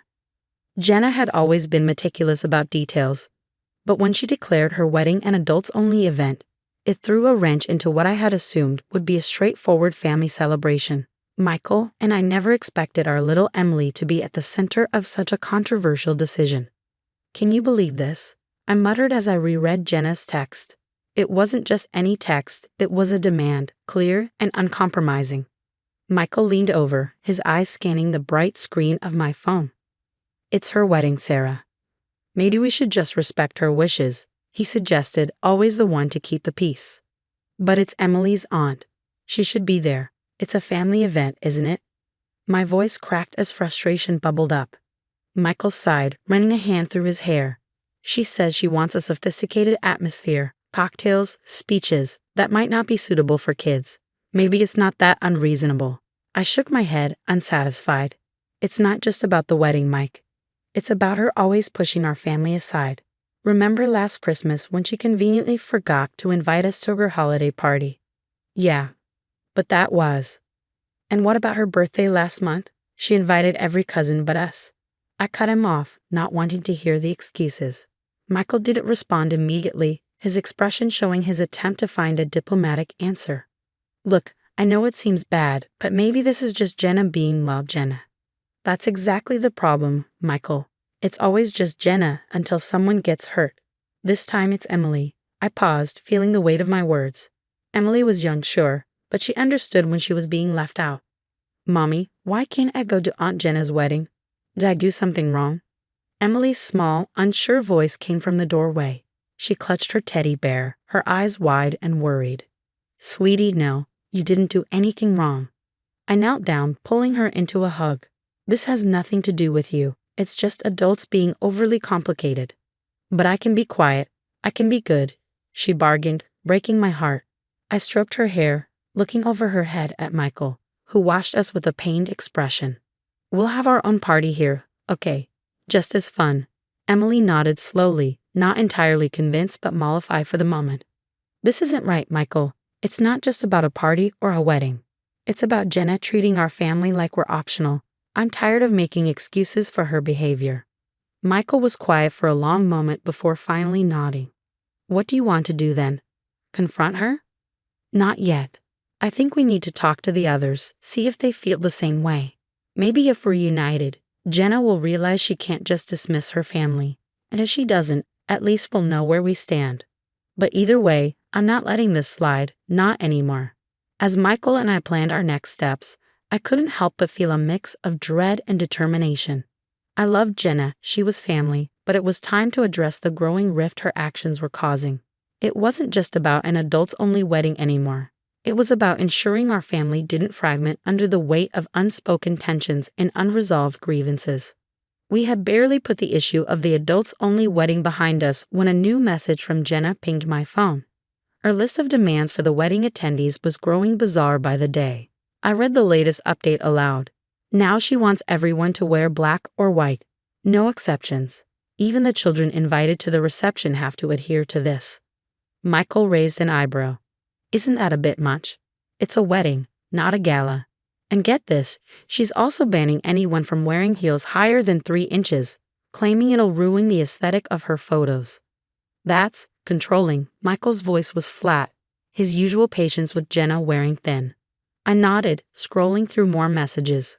There's more. She's assigning seating at the reception and separating married couples to encourage mingling. Separating couples. That's going to upset a lot of people, not just us. The more I read, the clearer it became Jenna wasn't just being particular. She was being deliberately difficult. I knew we had to act. A few days later, Michael and I invited Jenna's brother David and his wife Linda over to discuss our concerns. Once we were all seated in the living room, I broached the subject. Have you guys noticed anything off about Jenna's wedding plans? David exchanged a look with Linda before nodding. Yeah, the rules are getting out of hand. Linda's upset about the no heels rule. Linda chimed in. It's not just the heels, David. She's trying to control every little detail about everyone's appearance and behavior. It's like she doesn't trust us to behave at a wedding. Michael leaned forward, his tone serious. It's more than just the wedding. We think Jenna's behavior is a symptom of something bigger. She's been manipulative and dishonest. David frowned. What do you mean? We started noticing patterns. Remember when she claimed she hadn't received the family reunion invites? Turns out she lied because she didn't want to attend. Linda gasped. Really? But why lie? We all understood she was busy with work. And there's more, I added. She's been isolating relatives. Jenna had a way of distancing herself from anyone who disagreed with her or didn't fit the image she wanted to project. It was as if she was parading her family. David rubbed his chin thoughtfully. I had no idea it was this bad. What do you suggest we do? Michael spoke up. We're thinking of confronting her together. If we present a united front, maybe she'll realize she can't treat family like this. Linda nodded in agreement. We're with you. Family should be about support, not control. With David and Linda on board, Michael and I spent the next few days gathering more examples of Jenna's manipulative tactics. We discreetly reached out to other family members who might have been affected, and each conversation revealed more layers to Jenna's behavior, confirming our suspicions. The day before we planned to confront Jenna, Michael and I reviewed everything we had learned. The living room was strewn with notes and printouts of texts, a testament to the extent of Jenna's manipulation. Michael sighed, looking over the evidence. "Do you think she'll listen to us?" "I don't know," I admitted, "but we have to try, for the family's sake." Determined, we set our plan into motion, hoping to bridge the growing rift before it tore our family apart. The confrontation would be difficult but necessary. Jenna needed to understand that her actions had consequences, not just for her wedding day, but for our family relationships long after the festivities ended. The wedding reception was in full swing, the hall beautifully decorated and filled with laughter and chatter. But underneath the celebratory atmosphere, tension simmered like a hidden current. Michael and I exchanged a glance, the weight of our decision pressing down on us as we approached the main table where Jenna was holding court among a few relatives. I felt Michael squeeze my hand. This was it. "Jenna, can we talk for a moment in private?" I tried to keep my voice even. She turned to us, her smile faltering slightly. "Now, Sarah, it's my wedding day. Can it wait?" "It's about the wedding, actually. It's important," I insisted. Reluctantly, she excused herself from the table and followed us to a quieter corner of the hall. "What's so important that it couldn't wait until after my honeymoon?" Jenna's tone was sharp, her eyes narrowing. Michael started, "Jenna, we've all noticed certain demands you've made that have upset quite a few people here." She scoffed, looking around nervously. "It's my wedding. I wanted it to be perfect." "It's more than that," I cut in. "You've lied to family members, isolated those who don't agree with you, and manipulated many situations to your benefit." Jenna's face hardened. "You have no idea what you're talking about." "That's where you're wrong," Michael said, pulling out a folder. "We've talked to everyone and gathered evidence." Her eyes widened as Michael began laying out printouts of messages, emails, and testimonies from various family members. The evidence of her manipulations was undeniable. "You went behind my back on my wedding day." Jenna's voice was a mix of disbelief and anger. "It had to be today, Jenna," I replied firmly, "before your actions tear this family apart even more." The confrontation drew the attention of nearby guests, whispers swirling around us. David and Linda joined us, their expressions serious. "Jenna, we're not attacking you. We want to understand why," David said, his voice calm but firm. "Understand? You think airing our dirty laundry in public is trying to understand?" Jenna retorted, her voice rising. Linda stepped in. "It's not just about today. You've been pushing us away for months, maybe longer. We just want the truth." The room fell silent as more family members gathered around, drawn by the commotion. Jenna looked around, her facade beginning to crack under the pressure of the public gaze. "I did what I thought was best for me. I'm tired of always accommodating everyone else's feelings. Why is my happiness always the last priority?" Her voice broke, revealing a glimpse of vulnerability. "You're not the only one in this family, Jenna," Michael said gently. "We all need to work together, not just for weddings or events, but as a family." "Maybe I went too far," Jenna admitted, her voice softer now. "But I felt like I had to," Jenna admitted, her voice trembling slightly. "That's why we need to talk, not just lay blame," I suggested. "Let's figure this out as a family." As Michael and I stepped back to allow others to speak with Jenna, I felt a cautious sense of hope. Today had been painful, but perhaps it was the first step toward healing. We hadn't expected to fix everything at once, but starting the conversation was essential. The weeks following Jenna's wedding were a period of reflection and reckoning within our family. Michael and I found ourselves in an unusual position. Initially, many have viewed our actions at the wedding as disruptive, even inappropriate. But as time passed and tempers cooled, a different perspective emerged. "You did what needed to be done," Aunt Marlene told us one Sunday afternoon, her voice low but firm. "It wasn't easy, but it was necessary." Her words were echoed by others, affirming that bringing the truth to light, however uncomfortable, was crucial for the health of our family. Despite the support, the experience had left its mark on Michael, Emily, and me. We had seen the strain that secrets and dishonesty could place on relationships, and we were determined to foster a different environment in our own home. one rooted in honesty and integrity. We need to make sure Emily grows up knowing the value of truth, Michael said one evening as we watched her play in the living room, her laughter a balm to the recent tensions. I agree, I replied, watching our daughter with a mixture of pride and resolve. She should understand that being honest might not always be easy, but it's always worth it. With this in mind, we began to implement small but significant changes at home. We made it a point to discuss our days openly during dinner, sharing not just our triumphs but also our challenges. Emily, young as she was, took to these conversations with enthusiasm, often surprising us with her insight. We should always tell each other the truth, right, Mommy? She asked one night, her earnest eyes searching mine. Absolutely, even when it's hard. As Michael and I rebuilt our bonds with some family members, we also explored ways to help the family as a whole move forward. We organized monthly family meetings, creating a space for everyone to share feelings and concerns in a structured, respectful environment. It wasn't a complete solution, but it was a start, a way to mend the frayed edges of our family tapestry. Through these meetings, we gradually saw shifts in attitudes. Conversations that had once been dominated by superficial chatter now delved deeper, addressing real issues. Jenna herself began to participate, her demeanor subdued but open. It was a slow and sometimes painful process, but it was progress. Looking back, the journey from confrontation to healing had been arduous and fraught with obstacles. Yet, standing by the values we held dear had led to a stronger, more connected family dynamic. Michael, Emily, and I had not only preserved our integrity, but had also played a part in steering our family toward a future where honesty wasn't just valued, it was lived. As we moved forward, it was with the knowledge that while the path of truth was rarely easy, it was always unequivocally right. That wraps up our story. If you were in Sarah and Michael's shoes, would you have confronted Jenna at her wedding?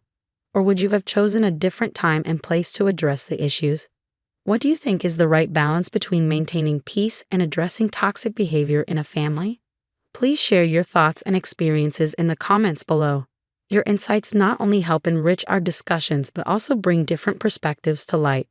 And if you enjoyed this story and the conversation it sparks, don't forget to like this video and subscribe to the channel for more content like this. Your support helps us keep these stories coming and the discussions going. Thank you for watching, and I look forward to reading your comments.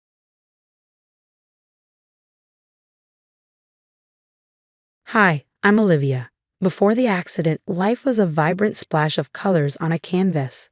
Each day brought new challenges and inspirations. As a graphic designer, I thrived on the rush of creativity, shaping the visuals of major brands. It wasn't just a job, it was my passion and a way to leave my mark on the world. That fateful night, driving home from an exhilarating project launch, the road was slick with a light drizzle. My phone buzzed incessantly, clients or friends congratulating me. I glanced at the screen for just a second, but it was enough. Tires screeched, the world spun, and then blackness. Waking up in the ICU felt like opening your eyes underwater. Everything was blurred and distant. Tubes and machines tethered me to life, each beep and hiss a stark reminder of how close I'd come to the edge. The sterile smell of antiseptic mixed with the low murmur of nurses at their station. "Hey Olivia, can you hear me?" Dr. Nathan's voice cut through the haze. It was a lifeline in the fog. I tried to nod, managing only a faint twitch of my lips. Dr. Nathan gave a small, encouraging smile as he scribbled notes on his clipboard. As days blurred into nights, the visits began. My husband Michael came often, but his presence felt hollow. His usually warm gaze now just skimmed the surface, and his conversations were laced with impatience. "It's going to be okay, Liv. You just need to rest," he'd say, checking his phone more often than my monitors. Rachel, his sister, was even worse. Her visits were infrequent, but each left me colder than the last. She'd sit in the corner, her eyes darting around the room, never quite meeting mine. Her forced smiles didn't reach her eyes, and her words were clipped. "Glad to see you're still with us, Olivia. It would be such a hassle to sort through your things," she'd joke, her laugh as hollow as the click of her heels on the linoleum floor. One evening, as shadows grew long and the ward quieted down, Rachel slipped in after visiting hours. I feigned sleep, feeling her presence prickling the back of my neck. She leaned close, her breath cold against my ear. "You know Michael's life would be simpler without all this drama. We all think." Her words sent chills down my spine. echoing in the dimly lit room long after she left. I was trapped in my own body, unable to respond or defend myself. Each visit from Rachel left me more anxious, her thinly veiled threats weaving through my dreams. As my body fought to heal, my mind wrestled with the reality of my situation. The isolation of the ICU, punctuated by Michael's distracted visits and Rachel's chilling presence, was a stark contrast to the life I once knew. The accident had shattered more than just my bones, it had cracked the very foundations of my family life. The hospital's hushed corridors echoed with the rhythmic beeps of my heart monitor as the clock neared midnight. The silence pressed in on me, heavy with the weight of unsaid words and unfinished stories. Tonight, however, the stillness was broken by a subtle creak, the sound of my room door inching open. Rachel entered, a dark silhouette against the faint hallway light. Her movements were cautious and deliberate as she approached my bedside. The slight tremble in her hands was the only sign of her nervousness. She glanced around, her eyes pausing at the door before settling on the ventilator controls. "Always the lucky one, Olivia. But I guess your luck's run out," she whispered, her fingers hovering over the machine that tethered me to life. The click of the switch was almost inaudible. But to me, it was a gunshot in the quiet room.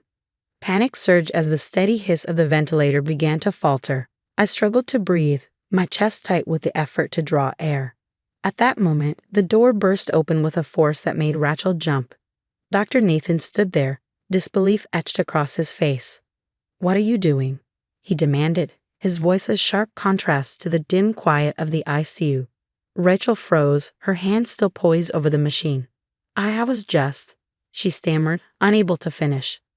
"Security?" Dr. Nathan's shout filled the room. Within seconds, 2 hospital security officers rushed in, their presence commanding and immediate. The next few minutes were a blur of activity. Security restrained Rachel, who kept repeating that it was all a misunderstanding. Dr. Nathan, meanwhile, stabilized the ventilator and checked my vitals, his hands steady despite the chaos. The aftermath was a storm of reactions. Nurses and doctors gathered, their expressions a mix of shock and outrage. Whispers filled the air, a cacophony of disbelief and concern. When Michael arrived, his face was a mask of confusion that barely hid his irritation. "Rachel, what have you done?"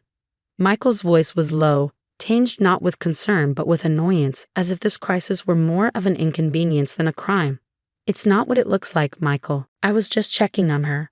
Rachel's defense was feeble, her usual composure shattered by her own actions. Michael turned to me, then back to the chaos around us. "This is getting blown out of proportion," he muttered to Dr. Nathan, who was now giving a statement to a police officer. "She's family, but the severity of the situation can't be downplayed." The police took Rachel into custody, her protests fading as she disappeared down the hallway. The room settled into a new silence, one that spoke of averted tragedy and lingering betrayals. Dr. Nathan sat beside me, his look of deep concern briefly replaced by relief. I realized this was a turning point. The false normalcy of my marriage and Rachel's facade of concern had been shattered by her actions.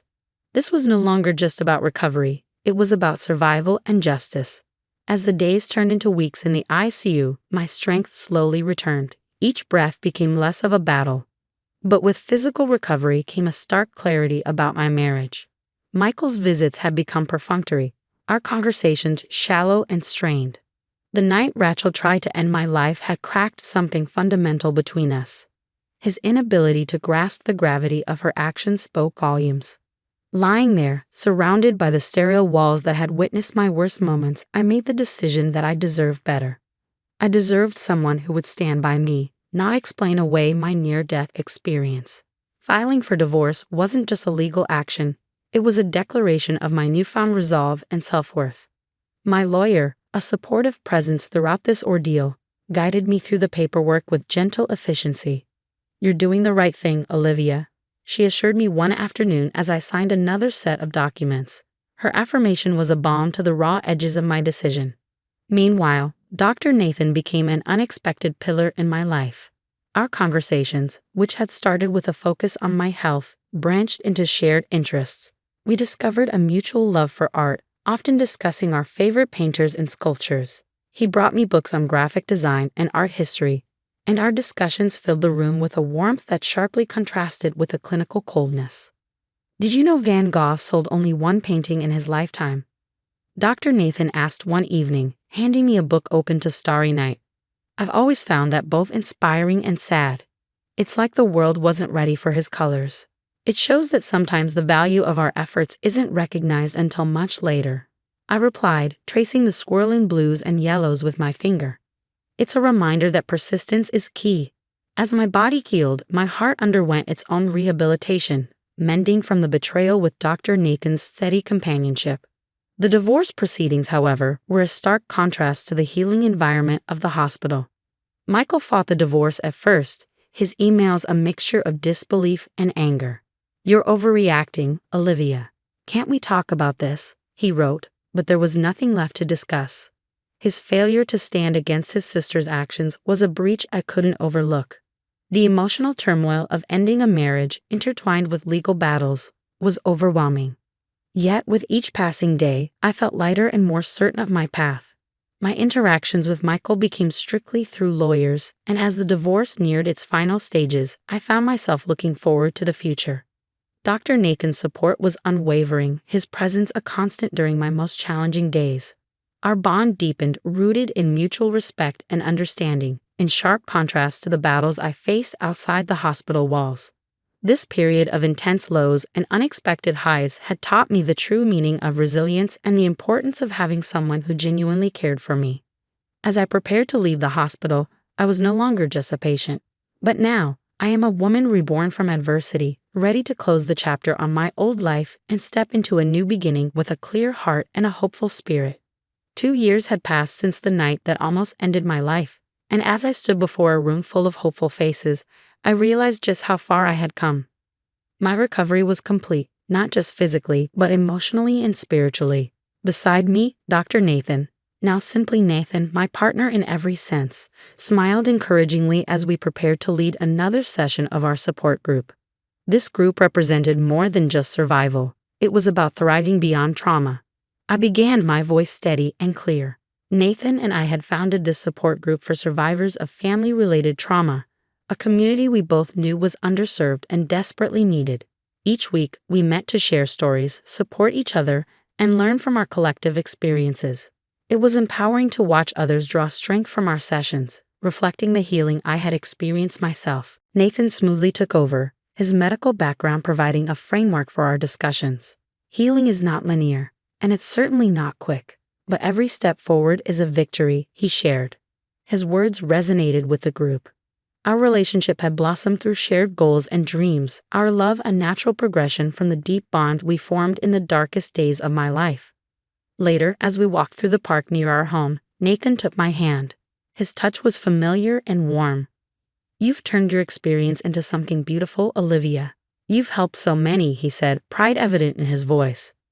I squeezed his hand, reflecting on the journey from that terrifying night in the ICU to the challenging days of my divorce and the slow rebuilding of my life. Each moment had led me here. I had not only survived, I had transformed my pain into a tool for healing, both for myself and for others.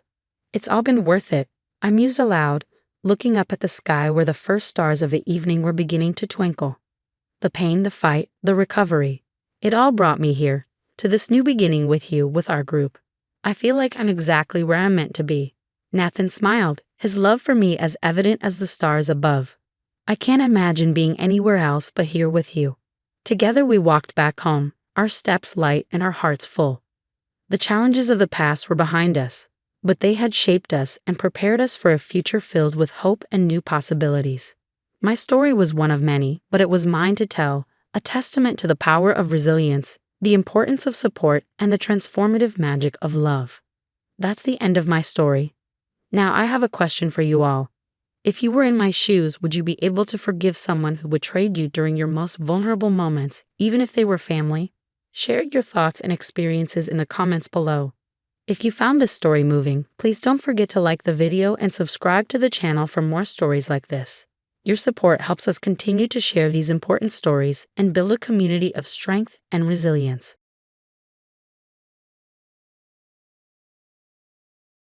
Hey there, I'm Anita Sanders, a 28-year-old software engineer. Growing up, I was always the afterthought in my family. My older brother Derek, He was the golden child, the one who could do no wrong. I vividly remember my 10th birthday when my parents forgot to buy me a cake because they were too busy planning Derek's college send-off party. That pretty much sums up my childhood. Anita, honey, can you help set the table? My mom, Martha, would call out. Derek needs to focus on his football practice. I'd grumble but comply, watching as Derek lounged on the couch flipping through channels. That's my girl, Dad would say, not even looking up from his newspaper. As we grew older, the pattern continued. I worked my butt off through college, landed a great job at a tech firm, and started saving every penny. Meanwhile, Derek. Another divorce. I overheard Dad say one day, "Don't worry, we'll figure something out. You know we've always got your back." I rolled my eyes so hard I thought they might get stuck. That was marriage number 3 down the drain. My best friend and coworker, Lydia, was my saving grace through it all. "Girl, you need to set some boundaries with your family," she'd tell me over our lunch breaks. "They're taking advantage of you." I know, I'd sigh. But they're family, you know. Little did I know how prophetic Lydia's words would be. Last week, I got the promotion I've been gunning for. Junior Dev Team Lead, baby. I was on cloud 9, already dreaming about the cute little house I'd finally be able to afford. "Let's celebrate." Lydia squealed, hugging me tight. First round's on me. We hit our favorite bar after work, and I may have had one too many martinis. Feeling bold, I decided to check my savings account, ready to see that down payment within reach. "What the?" I muttered, staring at my phone in disbelief. "What's wrong?" Lydia asked, leaning over. I showed her my screen, my hands shaking. It's empty. All of it, gone." "That's impossible," Lydia said, grabbing my phone. "Did you get hacked?" But deep down, I knew this had my family's fingerprints all over it. The golden child had struck again, and somehow I was left holding the bag. As I sit here nursing the mother of all hangovers and a broken heart, I can't help but wonder, how the hell did I let things get this far? And more importantly, what am I going to do about it? I stormed into my parents' house, my blood boiling. Mom and Dad were in the living room, looking way too calm for people who had just robbed their own daughter. "What the hell did you do to my savings account?" I demanded. Mom's face paled. "Anita, sweetie, let's talk about this calmly." "Calmly? You emptied my entire account." Dad stood up, trying to placate me. "Anita, you have to understand, your brother." "Of course it's about Derek. When is it not about Derek?" "He's going through a difficult time," Mom interjected. "Vanessa is threatening to go public with certain information." I laughed bitterly. "Let me guess, he cheated on her too." The silence was all the confirmation I needed. "We had to protect the family name," Dad said firmly. "You wouldn't want your brother's mistakes to affect your career, would you?" "My career? Are you kidding me? You stole my money." "We didn't steal anything," Mom snapped. "We're family. We help each other." "Help? You took everything I've saved for years. How did you even access my account?" Dad at least had the decency to look sheepish. "Remember when you helped us set up online banking? You gave us your information then." I felt sick. "I trusted you." "And we're asking you to trust us now," Mom pleaded. "Derek needs this. Once he's back on his feet." "No," I cut her off. "No more. I'm done being Derek's personal piggy bank. I want my money back. Every cent. Now." "Be reasonable," Dad started. But I was beyond reasoning. "Reasonable? You want reasonable? How about I go to the police and report this theft?" Mom gasped. "You wouldn't dare. We're your parents." "Parents don't steal from their children," I shot back. As we argued, I noticed movement in the hallway. My younger cousin Jake stood there, phone in hand, eyes wide. Was he recording this? Dad noticed too. "Jake, this is a private family matter. Go to your room." Jake scurried off, but not before giving me a significant look. I'd have to talk to him later. "I want my money back," I repeated, my voice shaking with anger. "Anita, please," Mom begged. "We'll figure something out. Just give us some time." Time? Like the time I spent working overtime, skipping vacations, pinching every penny. That time. The silence that followed was deafening. "I can't believe you did this," I said, my voice barely above a whisper. "I'm moving out today." "Don't be dramatic," Dad scoffed. "Dramatic? You haven't seen dramatic yet." I headed for the stairs. "I'm packing my things and leaving." And if I don't see that money back in my account soon, the next conversation we have will be through lawyers. I could hear them calling after me, but I didn't care. As I threw clothes into a suitcase, my phone buzzed. It was Lydia. Hey, how'd it go? About as well as you'd expect. Can I crash at your place for a while? Of course. Want me to come help you pack? Please, and Lydia, thanks. As I hung up, I noticed a text from Jake. I got it all on video. Let me know if you need it. For the first time since this nightmare began, I felt a glimmer of hope. Maybe, just maybe, I could finally put an end to this family's toxic dynamics. And if Derek and my parents went down in flames, well, they lit the match themselves. Later, I sat at Lydia's kitchen table, surrounded by a mess of papers and laptops. Jake had just left after dropping off a USB drive filled with financial documents he'd swiped from Derek's home office. I can't believe how deep this rabbit hole goes, Lydia muttered, scrolling through spreadsheets. I rubbed my temples, feeling a headache coming on. Tell me about it. How did I not see any of this before? Because you didn't want to, Lydia said gently. But now we've got the goods on your brother, and it's not pretty. I picked up a bank statement. Look at these withdrawals. They line up perfectly with the deposits into his personal account. He's been embezzling from his own company for years. Jake's voice crackled through the speakerphone. Guys, I just got off the phone with Grandma. She confirmed that Derek's been hitting her up for loans every few months. She thought she was helping him through tough times. More like helping him fund his midlife crisis, I growled. Designer clothes, fancy cars, 5-star hotels. Lydia whistled. And check out these tax returns. Either Derek has the world's worst accountant or he's been cooking the books. As we dug deeper, a pattern emerged. Derek wasn't just financially abusive. He'd left a trail of emotional wreckage through his marriages. I spoke with Vanessa, I said, scrolling through texts. She put me in touch with his other exes. The stories they told. It's like he has a playbook for manipulation. Lydia looked at me, concern etched on her face. Anita, this is big, like potential jail time big. Are you sure you want to go through with exposing all this? I hesitated. Despite everything, Derek was still my brother. And my parents? They'd enabled him, sure, but could I really be the one to bring them all down? Before I could answer, there was a knock at the door. Lydia answered it, and in walked the most gorgeous man I'd ever seen. Carlos Mendoza, he said, extending his hand. I'm the lawyer your cousin Jake recommended. I shook his hand, suddenly very aware that I was in day-old sweats with unwashed hair. Annetta Sanders. Thanks for coming. Carlos' eyes swept over the chaos on the table. Looks like you've been busy. Mind filling me in? For the next hour, we laid out everything we discovered. Carlos listened intently, occasionally asking sharp questions that made me realize just how serious this all was. So, he said finally, leaning back, what do you want to do with all this? I took a deep breath. I want my money back. But more than that, I want Derek to face consequences for once in his life. I'm just scared of what it'll do to my family. Carlos nodded. It's a tough situation, but remember, you're not the one who created this mess. You're just the one brave enough to clean it up. Something in his words, or maybe just the way he looked at me with those intense brown eyes, made me sit up straighter. You're right, I said. It's time Derek faced the music. Where do we start? As Carlos began outlining our strategy, I felt a mix of dread and excitement. This wasn't going to be easy, but for the first time in my life, I was taking control. Oh, Lydia piped up. Don't forget to mention your promotion. We're not letting Derek's drama overshadow that. I smiled gratefully at her. Right. I've got a new job title to live up to. Lead developer won't conquer itself. Carlos grinned. A woman of many talents. I look forward to working with you, Anita. As we dove back into the documents, I couldn't help but feel a spark of something new. Maybe, just maybe, out of all this chaos, something good could grow. But first, it was time to tear down the house of lies my brother had built. I took a deep breath, my finger hovering over the send button. This email would set everything in motion. No going back now. You sure about this?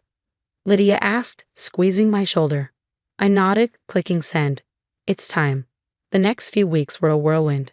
Derek's company received an anonymous tip about his embezzlement. The IRS got a detailed report of his tax fraud. And thanks to Carlos' connections, Derek's exes found a sympathetic journalist to share their stories. The house of cards came tumbling down fast. I was in a meeting when my phone exploded with notifications. Derek Sanders, CFO of Technova, arrested on multiple charges. I excused myself, hands shaking as I called Carlos. "It's happening," he said. "You ready for the next step?" I steeled myself. "Let's do it." We met my parents at their lawyer's office. They looked shell-shocked. "How could you do this to your own brother?" Mom hissed. I slid Jake's recording across the table. "How could you steal from your own daughter?" Their faces paled as they listened to their own voices admitting to the theft. "You have two choices," Carlos said coolly. "Repay Anita in full or face charges yourselves." Dad's shoulders slumped in defeat. "We'll pay." The fallout was brutal. Derek was fired and faced years in prison. My parents became social pariahs when the story broke. But the hardest hit came from an unexpected source. "Anita, dear," my grandmother said over the phone. "I've revised my will. I hope you don't mind, but I've left everything to you." "Grandma, you don't have to." "I do," she interrupted firmly. "It's time this family had some honest leadership." Months passed. With my recovered savings and a hefty promotion, turns out exposing corporate fraud looks good on a resume. I bought my dream home, a cute Victorian with a wraparound porch. To new beginnings, Carlos toasted, clinking his champagne glass against mine as we stood in my new living room. I smiled, feeling lighter than I had in years. Speaking of new beginnings, the support group launches next week. Will you be there? "Wouldn't miss it," he said, his eyes twinkling.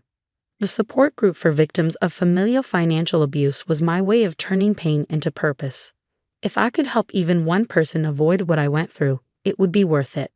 Tonight was the company's annual gala. I smoothed down my dress, nervousness and excitement battling in my stomach. "You look amazing," Lydia gushed as we entered the ballroom. Jake whistled in agreement. I spotted Carlos by the bar, looking dashing in a tux. He handed me a glass of champagne just as our CEO clinked for attention. "I'd like to recognize Anita Sanders," he announced, not only for her exceptional work as lead developer, but for her courage in exposing corporate fraud and her dedication to helping others through her new foundation. The room erupted in applause as I stepped forward to say a few words. I caught sight of a TV in the corner. The ticker at the bottom read, * Derek Sanders sentenced to 15 years for embezzlement and tax evasion *. My phone buzzed. Mom's name flashed on the screen.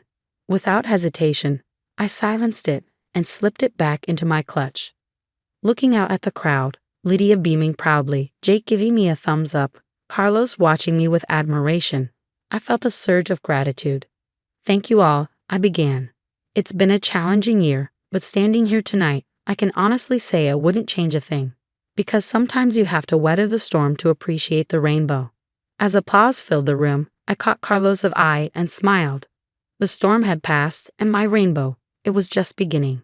If you discovered a family member had been stealing from you and manipulating others for years, would you expose them publicly or handle it privately to protect the family's reputation? What do you think is the right thing to do in such a situation?